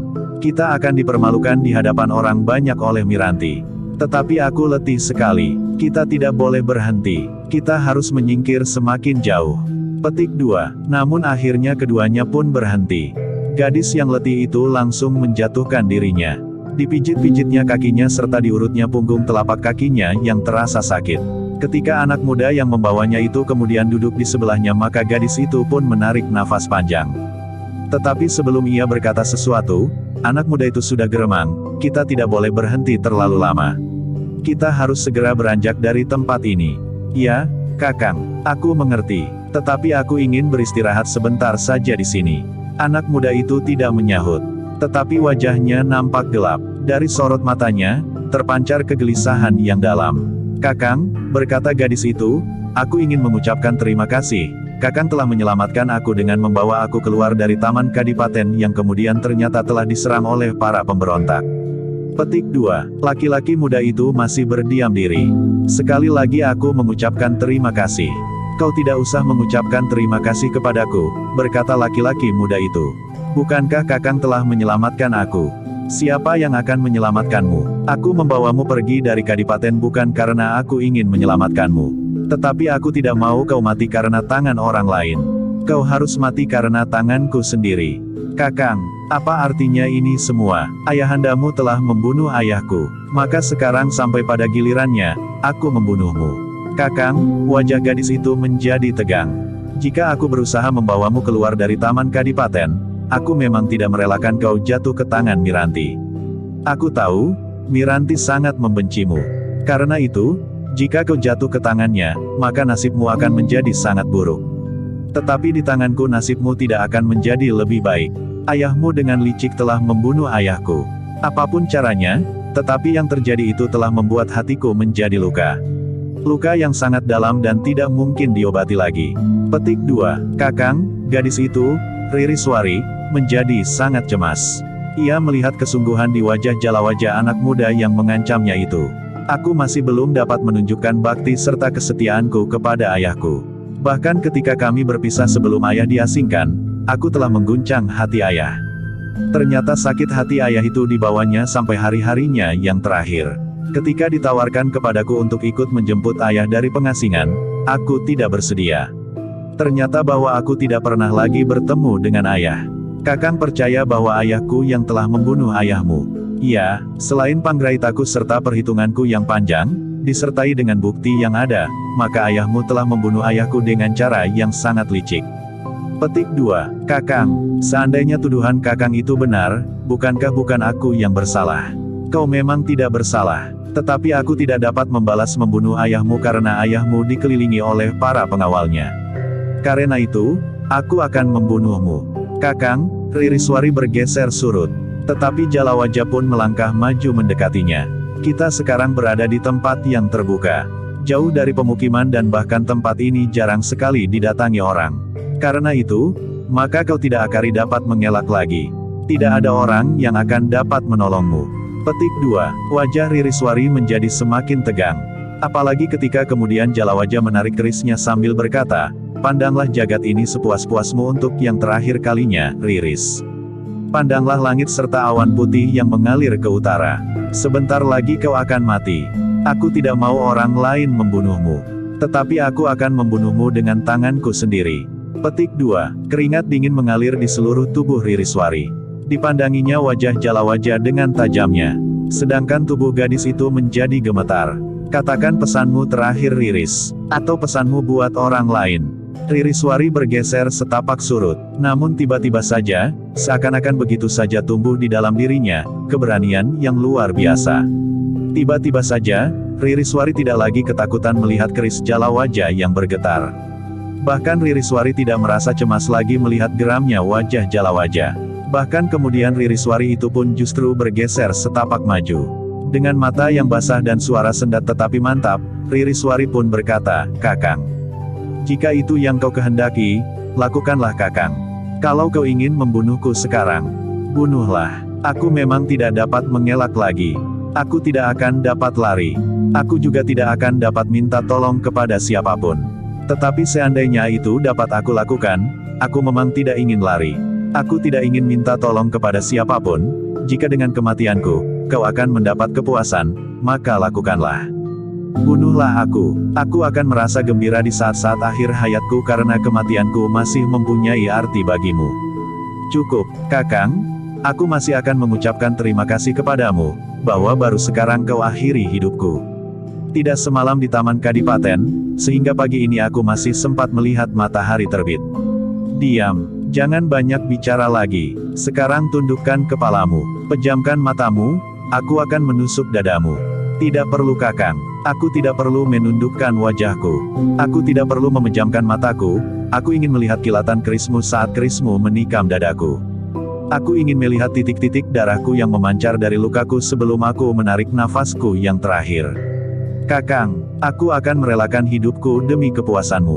Petik 2. Diam. Diam kau, Riris. Bukankah Kakang minta aku memberikan pesanku yang terakhir? Nah, selamat tinggal Kakang. Kakang dapat mengatakan kepada Rara Miranti, bahwa aku telah mati di tangan Kakang sendiri. Petik 2. Cukup Riris. Kakang, jika Kakang ingin melakukannya, lakukan sekarang. Aku sudah siap. Kau tidak takut, Riris? Tidak Kakang. Bukankah jalan ini adalah jalan terbaik bagiku? Tanda tanya. Kakang telah memberikan arti bagi hidupku. Riris, kenapa kau tidak menjadi ketakutan? Kenapa kau tidak gemetar dan berjongkok di hadapanku untuk minta diampuni? Petik 2. Kenapa aku harus takut menghadapi kematianku, jika kematianku itu membahagiakanmu? Sudahlah Kakang, jangan membuat pertimbangan-pertimbangan lagi. Ayunkan kerismu dan hunjamkan ke dadaku. Aku akan mati. Tubuhku akan terkapar di sini. Mungkin nanti atau besok, tubuhku akan menjadi makanan burung-burung pemakan bangkai. Tetapi nyawaku akan tersenyum bersamamu Kakang. Aku akan ikut merasakan kebahagiaanmu. Diam, kau jangan berbicara lagi, Riris, teriak Jalawaja. Riris terdiam, tetapi ia masih saja menengadahkan dadanya. Tidak, berkata Jalawaja kemudian, aku tidak akan membunuhmu sekarang. Kematianmu sia-sia. Yang akan aku sakiti hatinya adalah Paman Adipati yang telah membunuh ayahku. Karena itu, aku akan membunuhmu di hadapan Paman Adipati. Atau setidak-tidaknya Paman Adipati tahu, bahwa aku telah membunuhmu. Jika aku bunuh kau sekarang, maka berita kematianmu itu tidak akan sampai ke telinga Paman Adipati. Petik 2. Ririswari mengerutkan dahinya. Kemudian ia pun berkata, bukankah Kakang dapat bercerita kepada ayah, bahwa aku sudah mati? Bahkan tubuhku atau sisa-sisa tubuhku dan pakaianku akan dapat diketemukan di sini. Ayah akan tahu, bahwa aku sudah mati. Kakang dapat mengatakan kepada ayah, bahwa Kakang Jalawaja lah yang telah membunuhku. Tetapi itu tidak akan memberiku kepuasan tertinggi. Karena itu maka aku akan membawamu mencari Paman Adipati. Aku akan membunuh di hadapan Paman Adipati. Aku kira itu adalah cara terbaik untuk mendapatkan kepuasan tertinggi bagiku. Petik 2. Tetapi itu tidak perlu Kakang. Tentu pada suatu saat ayah tahu, bahwa aku sudah mati dibunuh oleh Kakang Jalawaja, putra Raden Tumenggung Wereda Reksayuda yang telah dibunuh oleh Kanjeng Adipati di Sendang Arum dengan cara yang sangat licik. Ayah tentu dapat menghubungkan kedua peristiwa itu. Dendam yang menyala di hati Kakang Jalawaja, putra Raden Tumenggung Wereda Reksayuda itu. Tidak, aku tidak akan membunuhmu sekarang. Tidak, Jalawaja berteriak-teriak sekeras-kerasnya. Suaranya menggetarkan udara dan membentur dinding-dinding hutan dan pegunungan. Gemanya terdengar bergelombang, susul-menyusul.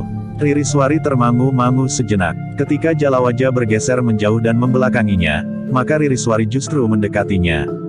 Kakang tidak apa-apa. Aku tidak dapat membunuhmu sekarang Riris. Tetapi aku akan membawamu kepada ayahmu. Aku akan membunuhmu di hadapan Paman Adipati untuk meyakinkan apakah Paman merasa terpukul oleh kematianmu atau tidak. Petik 2. Jangan Kakang. Kau jangan membunuhku di hadapan ayahku.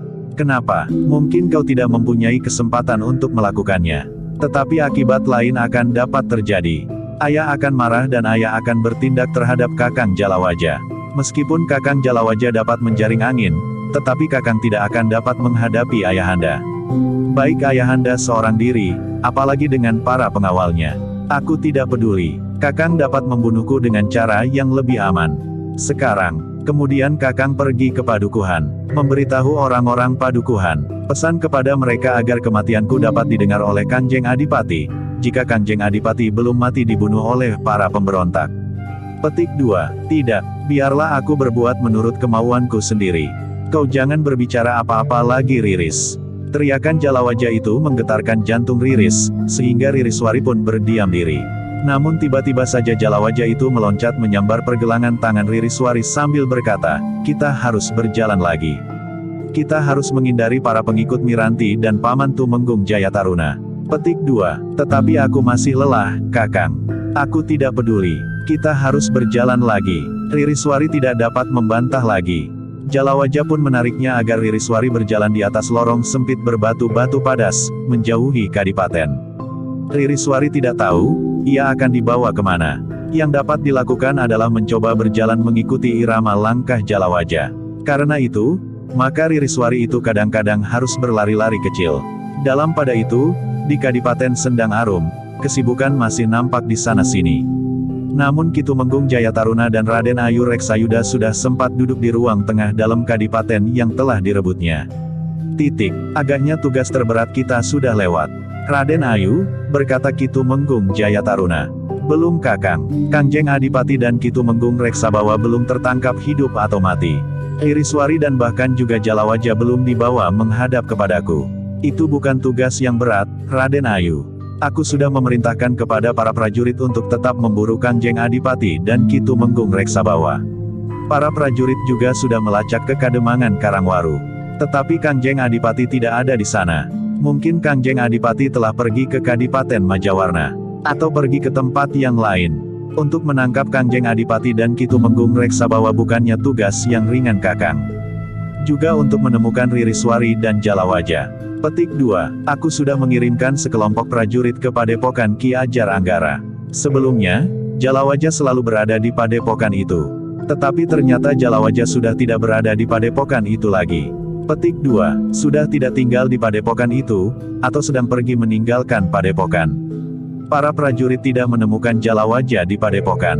Sementara itu Ki Ajar Anggara juga mencarinya. Jalawaja pergi tanpa pamit. Tiba-tiba saja ia tidak nampak berada di padepokan itu. Semuanya itu adalah tugas yang berat yang masih tersisa.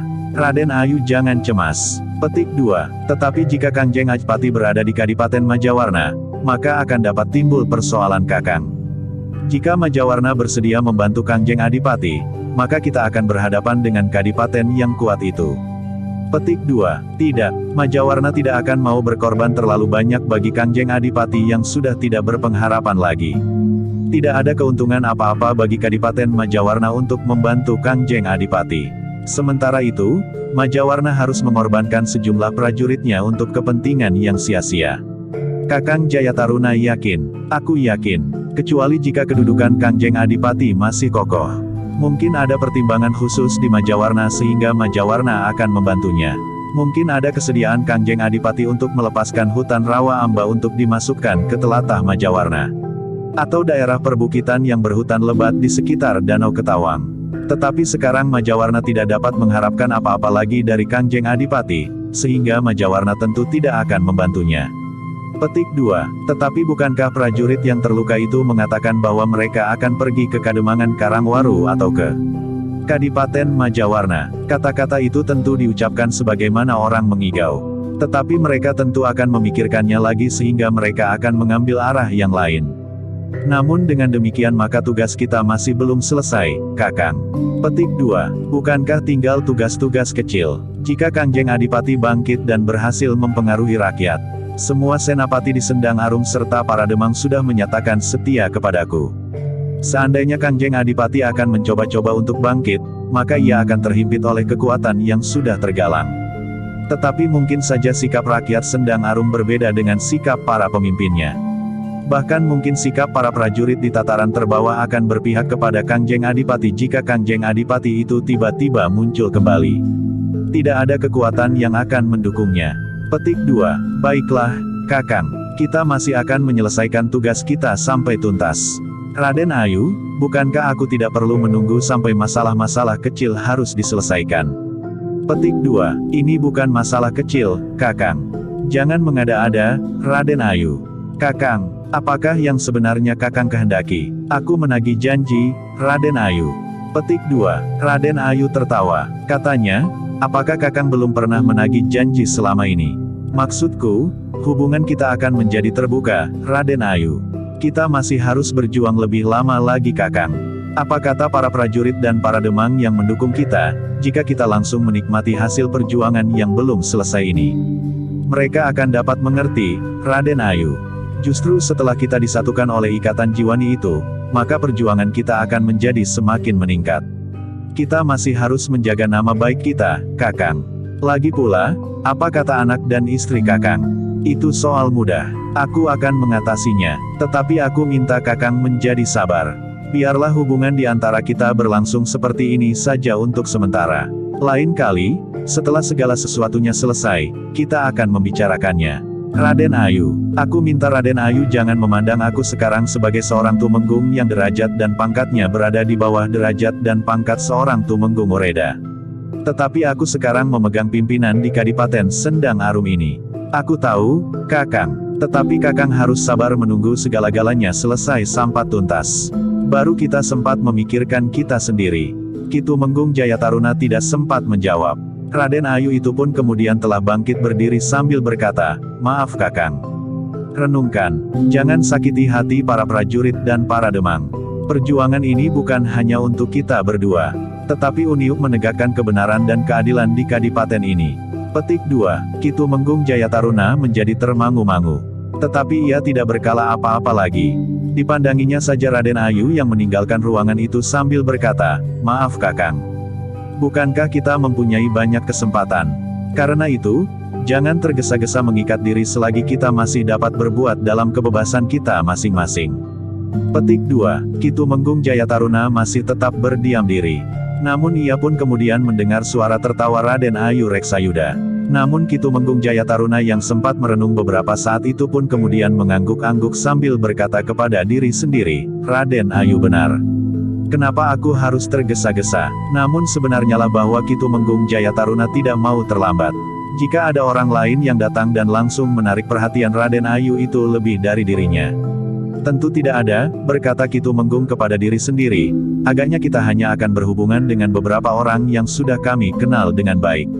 Petik 2. Meskipun demikian, Ki Tumenggung Jayataruna masih tetap merasa bahwa sebelum burung itu terikat sayapnya, ia masih saja dapat terbang dengan bebasnya. Bahkan tiba-tiba saja, meskipun demikian Ki Tumenggung Jayataruna juga tidak dapat memaksa Raden Ayu Reksayuda. Jika terjadi persoalan di antara mereka, maka rencana besar mereka akan dapat menjadi kacau. Namun sikap Raden Ayu itu telah memaksa Ki Tumenggung Jayataruna untuk bekerja lebih keras lagi. Mereka harus segera menemukan Kangjeng Adipati serta Ki Tumenggung Reksabawa. Selain mereka yang harus diserahkan hidup atau mati, Ki Tumenggung Jayataruna juga memerintahkan untuk menangkap hidup-hidup Ririswari dan Jalawaja. Dalam pada itu, Kangjeng Adipati dan Ki Tumenggung Reksabawa telah sampai ke rumah Ki Ajar Anggara. Kedatangan keduanya disertai dua orang anak muda sempat mengejutkan Ki Ajar. Dengan tergopoh-gopoh Ki Ajar Anggara mempersilahkan keempat orang tamunya duduk di serambi depan rumahnya. "Selamat datang Kangjeng," serta Ki Tumenggung dan kedua orang anak muda. "Selamat Ki Ajar, bagaimana keadaan Ki Ajar di padepokan ini?" "Aku baik-baik saja, Kangjeng. Tetapi sebenarnya lah bahwa tempat tinggalku bukan sebuah padepokan. Rumah ini tidak lebih dari sebuah gubuk. Tetapi bukankah di sini tinggal para cantrik?" Petik 2. "Tidak, Kangjeng. Tidak ada seorang cantrik pun yang tinggal di sini. Tetapi sebagian anak-anak muda di padukuhan sebelah, yang tidak jauh dari tempat tinggalku ini menganggap aku sebagai guru mereka. Bahkan sebagian dari mereka memanggil aku guru. Padahal tidak ada ilmu yang dapat aku berikan kepada mereka. Bukankah sama saja, Ki Ajar? Apakah murid-murid Ki Ajar tinggal di sini atau tinggal di tempat lain?" Petik 2. Ki Ajar itu tertawa. Namun dalam pada itu, Ki Tumenggung Reksabawa pun bertanya, "Ki Ajar, aku melihat jejak kaki kuda banyak sekali di halaman." Ki Ajar itu tersenyum. Katanya, "Rumah ini baru saja diporak-porandakan oleh beberapa orang prajurit." "Rumah ini, kenapa? Mereka datang untuk mencari cucuku, Jalawaja. Mereka mengatakan bahwa mereka mendapat perintah dari Raden Ayu Reksayuda serta Ki Tumenggung Jayataruna untuk menangkap dan membawa Jalawaja ke Kadipaten." Petik 2. Kenapa mereka akan menangkap Jalawaja? Persoalan pribadi, Kangjeng. Persoalan pribadi. Ki Ajar Anggara mengangguk-angguk sambil berdesis, "Ya, Kangjeng." Petik 2. Apakah mereka menemukan Angger Jalawaja? Bertanya Ki Tumenggung Reksabawa. "Tidak, Ki Tumenggung. Mereka tidak menemukan cucuku. Adalah kebetulan bahwa cucuku tidak ada di rumah." Petik 2. Apakah sekarang Jalawaja sudah pulang? Bertanya Kangjeng Adipati. "Belum Kangjeng. Jalawaja belum pulang. Sebenarnya lah bahwa aku mencemaskannya. Jalawaja pergi dengan membawa beban di hatinya. Kematian ayahnya sempat mengguncang jiwanya. Sementara itu, ia tidak dapat datang untuk memberikan penghormatan terakhir kepada ayahnya itu." Petik 2. Aku memang tidak melihat Jalawaja pada waktu itu. Kenapa? Kenapa ia tidak dapat pulang untuk memberikan penghormatan terakhir kepada ayahnya? Persoalan pribadi itulah, Kangjeng. Petik 2. Jalawaja mempunyai persoalan pribadi dengan Kang Bok Reksayuda. Ya, Kangjeng. Persoalan pribadi yang terhitung gawat yang membuat Raden Ayu Reksayuda menjadi gila dan berbuat di luar kendali. Petik 2. Apa yang Ki Ajar maksudkan? Ki Ajar Anggara termangu-mangu sejenak. Ia memang merasa ragu untuk menceritakannya. Tetapi mungkin cerita itu akan dapat membantu menelusuri peristiwa yang terjadi di Sendang Arum. Karena itu, meskipun agak ragu, Ki Ajar Anggara itu pun menjawab, "Kangjeng Adipati.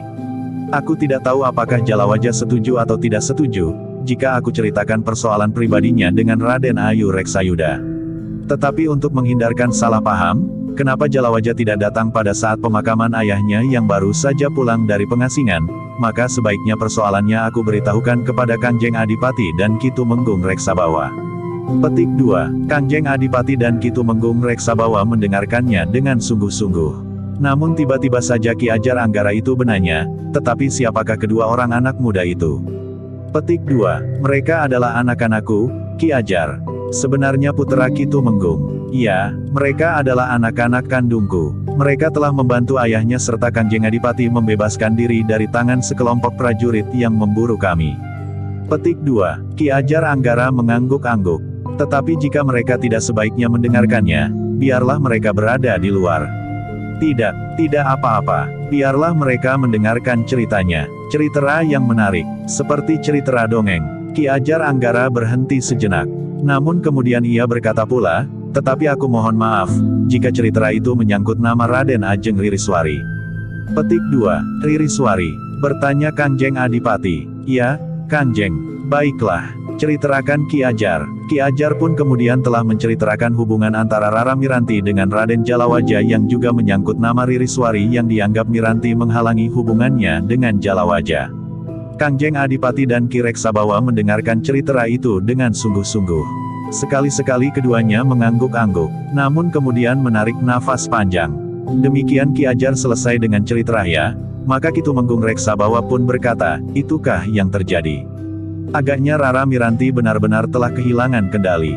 Perasaan kecewa dan dendam telah membuatnya kehilangan akal dan berbuat di luar kewajaran.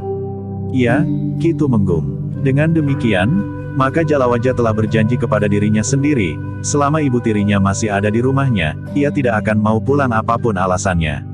Petik 2, Ki Tumenggung pun mengangguk-angguk. Namun kemudian ia pun berkata, Ki Ajar, sebenarnya lah bahwa kedatangan kami ke padepokan ini juga karena tingkah Rara Miranti dan Ki Tumenggung Jayataruna. Petik 2, aku mendengar dari para prajurit yang datang mencari Jalawaja, bahwa Kangjeng Adipati dan Ki Tumenggung Reksabawa telah meninggalkan dalam kadipaten. Petik 2, kami tidak mempunyai tujuan, Ki Ajar. Karena itu, maka kami justru memilih untuk datang kemari. Tetapi ternyata tempat ini pun menjadi sasaran para prajurit yang telah terpengaruh oleh Ki Tumenggung Jayataruna. Petik 2, tetapi menurut dugaanku, mereka tidak akan segera kembali kemari, Ki Tumenggung. Mereka tentu mengira bahwa Jalawaja tidak akan tinggal di pondok ini lagi selelah para prajurit datang kemari. Bahkan mungkin Raden Ayu Reksayuda mengira bahwa yang telah melarikan Raden Ajeng Ririswari itu adalah Jalawaja. Aku berharap demikian, Ki Ajar. Mudah-mudahan Jalawaja dapat menyelamatkan Ririswari. Petik 2, ya, Ki Ajar mengangguk-angguk kecil. Lalu katanya, sebaiknya Kangjeng Adipati dan Ki Tumenggung Reksabawa berada di pondok ini saja lebih dahulu sambil menunggu perkembangan keadaan. Mudah-mudahan ada titik-titik cerah yang dapat dimanfaatkan untuk mencari jalan keluar dari peristiwa yang memprihatinkan ini.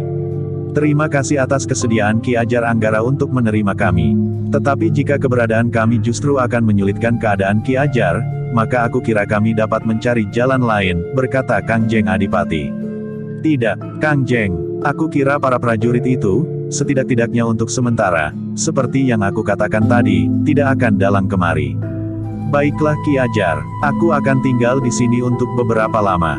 Namun sambil menunggu, aku ingin minta kedua anak laki-laki Kakang Tumenggung Reksabawa untuk membantu menemukan Ririswari jika Ki Tumenggung tidak berkeberatan. Petik 2, tentu tidak, Kangjeng. Aku pun yakin bahwa kedua anak-anakku itu akan bersedia melakukannya. Tentu ayah, sahut Raga Jati, kami akan melakukan apa saja jika Kangjeng Adipati memerintahkannya. Petik 2, nah, pergilah, cari Raden Ajeng Ririswari sampai ketemu. Kemanapun kalian pergi. Baik, ayah, jawab kedua anak muda itu hampir berbareng, kami mohon diri. Petik 2, namun Ki Ajar pun menyela, jangan sekarang Ger. Beristirahatlah barang sejenak, minum dan beberapa potong makanan akan membuat Angger berdua menjadi segar. Nampaknya Angger berdua juga harus mengobati goresan-goresan di tubuh Angger. Tidak apa-apa Ki Ajar, jawab Raga Jati, luka-luka kami tidak seberapa. Ayah sudah mengobati luka-luka kami itu. Tetapi biarlah kalian beristirahat dahulu. Baiklah Raga Jati dan Raga Jaya, kalian dapat beristirahat dahulu. Kalian tentu juga letih, berkata Ki Tumenggung. Kedua orang anak muda itu menarik nafas panjang. Kalian berdua dapat berangkat esok pagi-pagi. Kami tidak ingin terlambat, Ki Ajar, jawab Raga Jati, kami akan segera berangkat meskipun harus berjalan di malam hari. Petik 2, sebenarnya lah anak-anak muda itu tidak mau menunda sampai esok. Waktu sangat berarti bagi mereka berdua.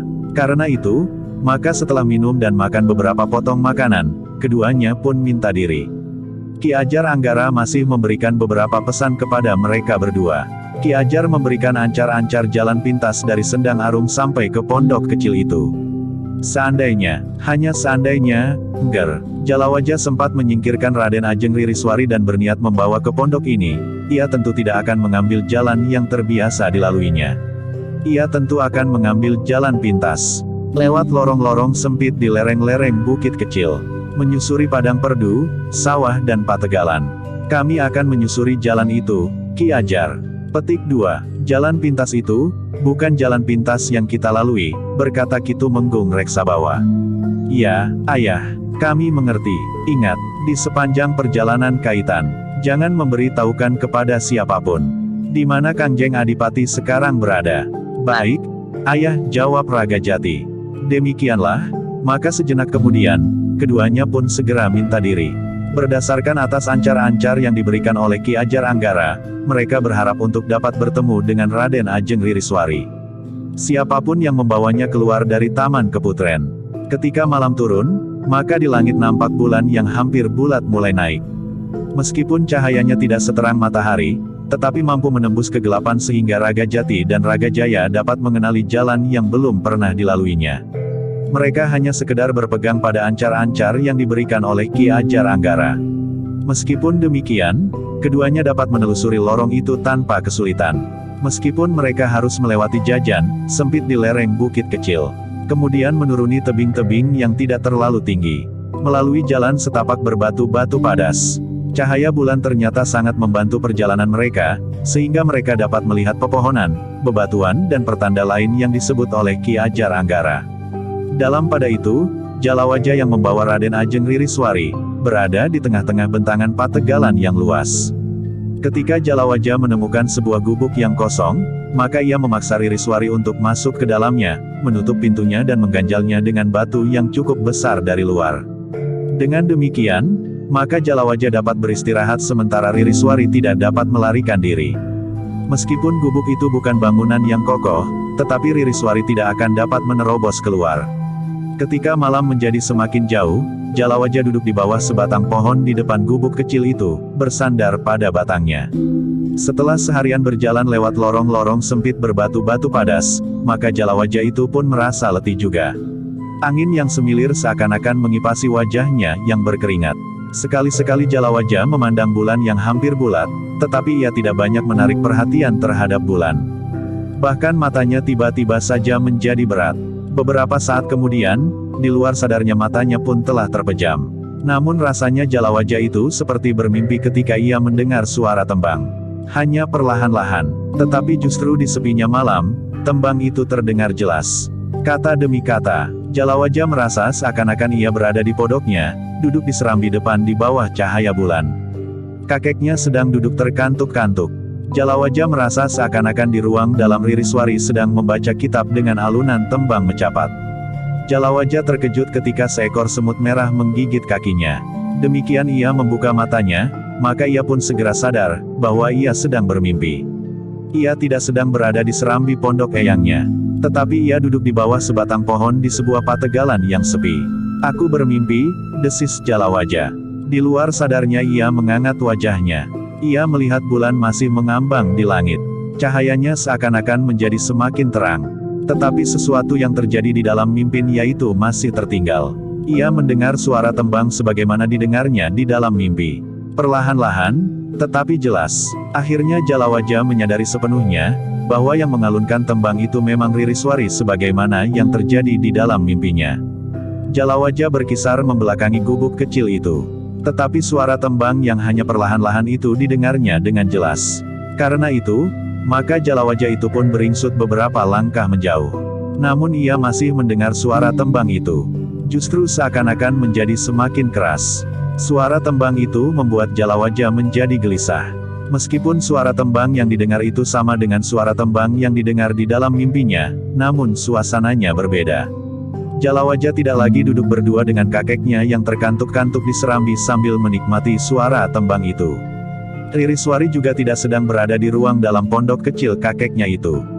Tetapi Ririswari berada di dalam sebuah gubuk kecil yang pintunya diganjal batu dari luar. Tiba-tiba saja Jalawaja itu membentak hampir berteriak, "Diam! Diam kau Riris!" Tetapi Ririswari tidak segera diam. Ia melanjutkan, melantunkan tembangnya.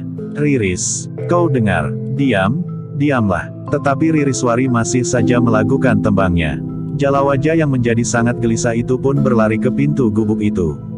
Kedua tangannya berganti-ganti memukul daun pintu itu keras-keras. "Kau mau berhenti atau tidak?" Petik 2. Namun Ririswari masih menghabiskan satu bait tembangnya. "Kalau kau tidak mau diam, aku bakar gubuk ini. Kau tidak akan dapat lari kemana-mana." Baru kemudian, setelah bait tembangnya habis, Ririswari pun terdiam. Tetapi gadis itu pun bertanya, "Kau akan membakar gubuk ini Kakang?" "Ya, gubuk ini terlalu sempit, Kakang. Di dalam gelap sekali meskipun ada beberapa lubang di dinding," berkata Ririswari kemudian, "Kakang, kenapa aku kau sekap di dalam gubuk ini? Kenapa aku tidak boleh keluar?" "Tidak, kau tidak boleh keluar. Di dalam terasa sumpek sekali, Kakang.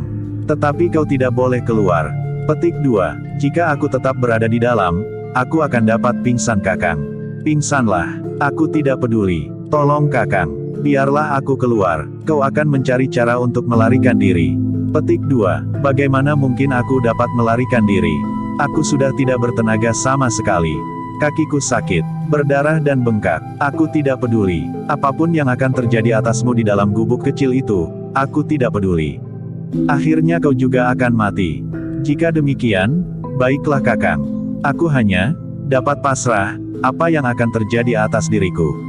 Pingsan, mati lemas atau apapun yang harus aku jalani. Aku sadari, bahwa bagimu aku tidak lebih dari seonggok sampah. Diam, diam kau Riris. Kau dengar, Kakang. Jalawaja menghentakkan tangannya memukul pintu gubuk kecil itu, sehingga gubuk itu bagaikan diguncang gempa. Tetapi suara Ririswari tidak berubah. Agaknya ia sudah benar-benar pasrah, sehingga dengan demikian, maka perasaannya justru menjadi tenang. Dengan irama suara yang damai, Ririswari itu pun bertanya, Kakang, apakah rembulan itu bulat? Petik 2. Diam, diam. Kau dengar, kau membuat jantungku berhenti berdetak. Aku hanya ingin melihat rembulan pada saat-saat terakhirku, sebelum kau antar aku menghadap Yang Maha Agung. Petik 2. Tidak ada rembulan di langit. Malam gelap pekat, aku pun tidak melihat apa-apa di luar. Aku melihat berkas-berkas sinarnya lewat lubang-lubang dinding bambu gubuk ini. Petik 2. Cukup. Alangkah bahagianya dedaunan dan kuncup-kuncup kembang yang malam ini sempat menyaksikan cahaya rembulan yang menerangi bumi ini. Yang menguak kegelapan dan memancarkan terang. Petik 2. Gila. Apakah kau sudah gila, Riris? Mungkin Kakang. Mungkin aku memang sudah menjadi gila, karena aku berada di dalam kegelapan. Apalagi ruangan ini terlalu sempit dan pengap. Petik 2. Jalawaja menggeretakkan giginya. Namun Ririswari masih berbicara terus, sementara itu, di luar bulan bersinar dengan terangnya. Jalawaja pun kembali menghentak-hentak pintu gubuk kecil itu. Meskipun demikian Ririswari masih juga berkata, aku merasa iri terhadap burung-burung kecil yang tidur di sarangnya, yang sempat menyelimuti anak-anaknya sambil memandangi cahaya bulan. Jalawaja tidak dapat menahan perasaan lagi. Dengan kakinya dihentakkannya batu yang mengganjal pintu gubuk itu. Dengan kasar Jalawaja pun berkata, keluar. Keluarlah. Kau membuat darahku berhenti mengalir. Bersambung ke jilid 5.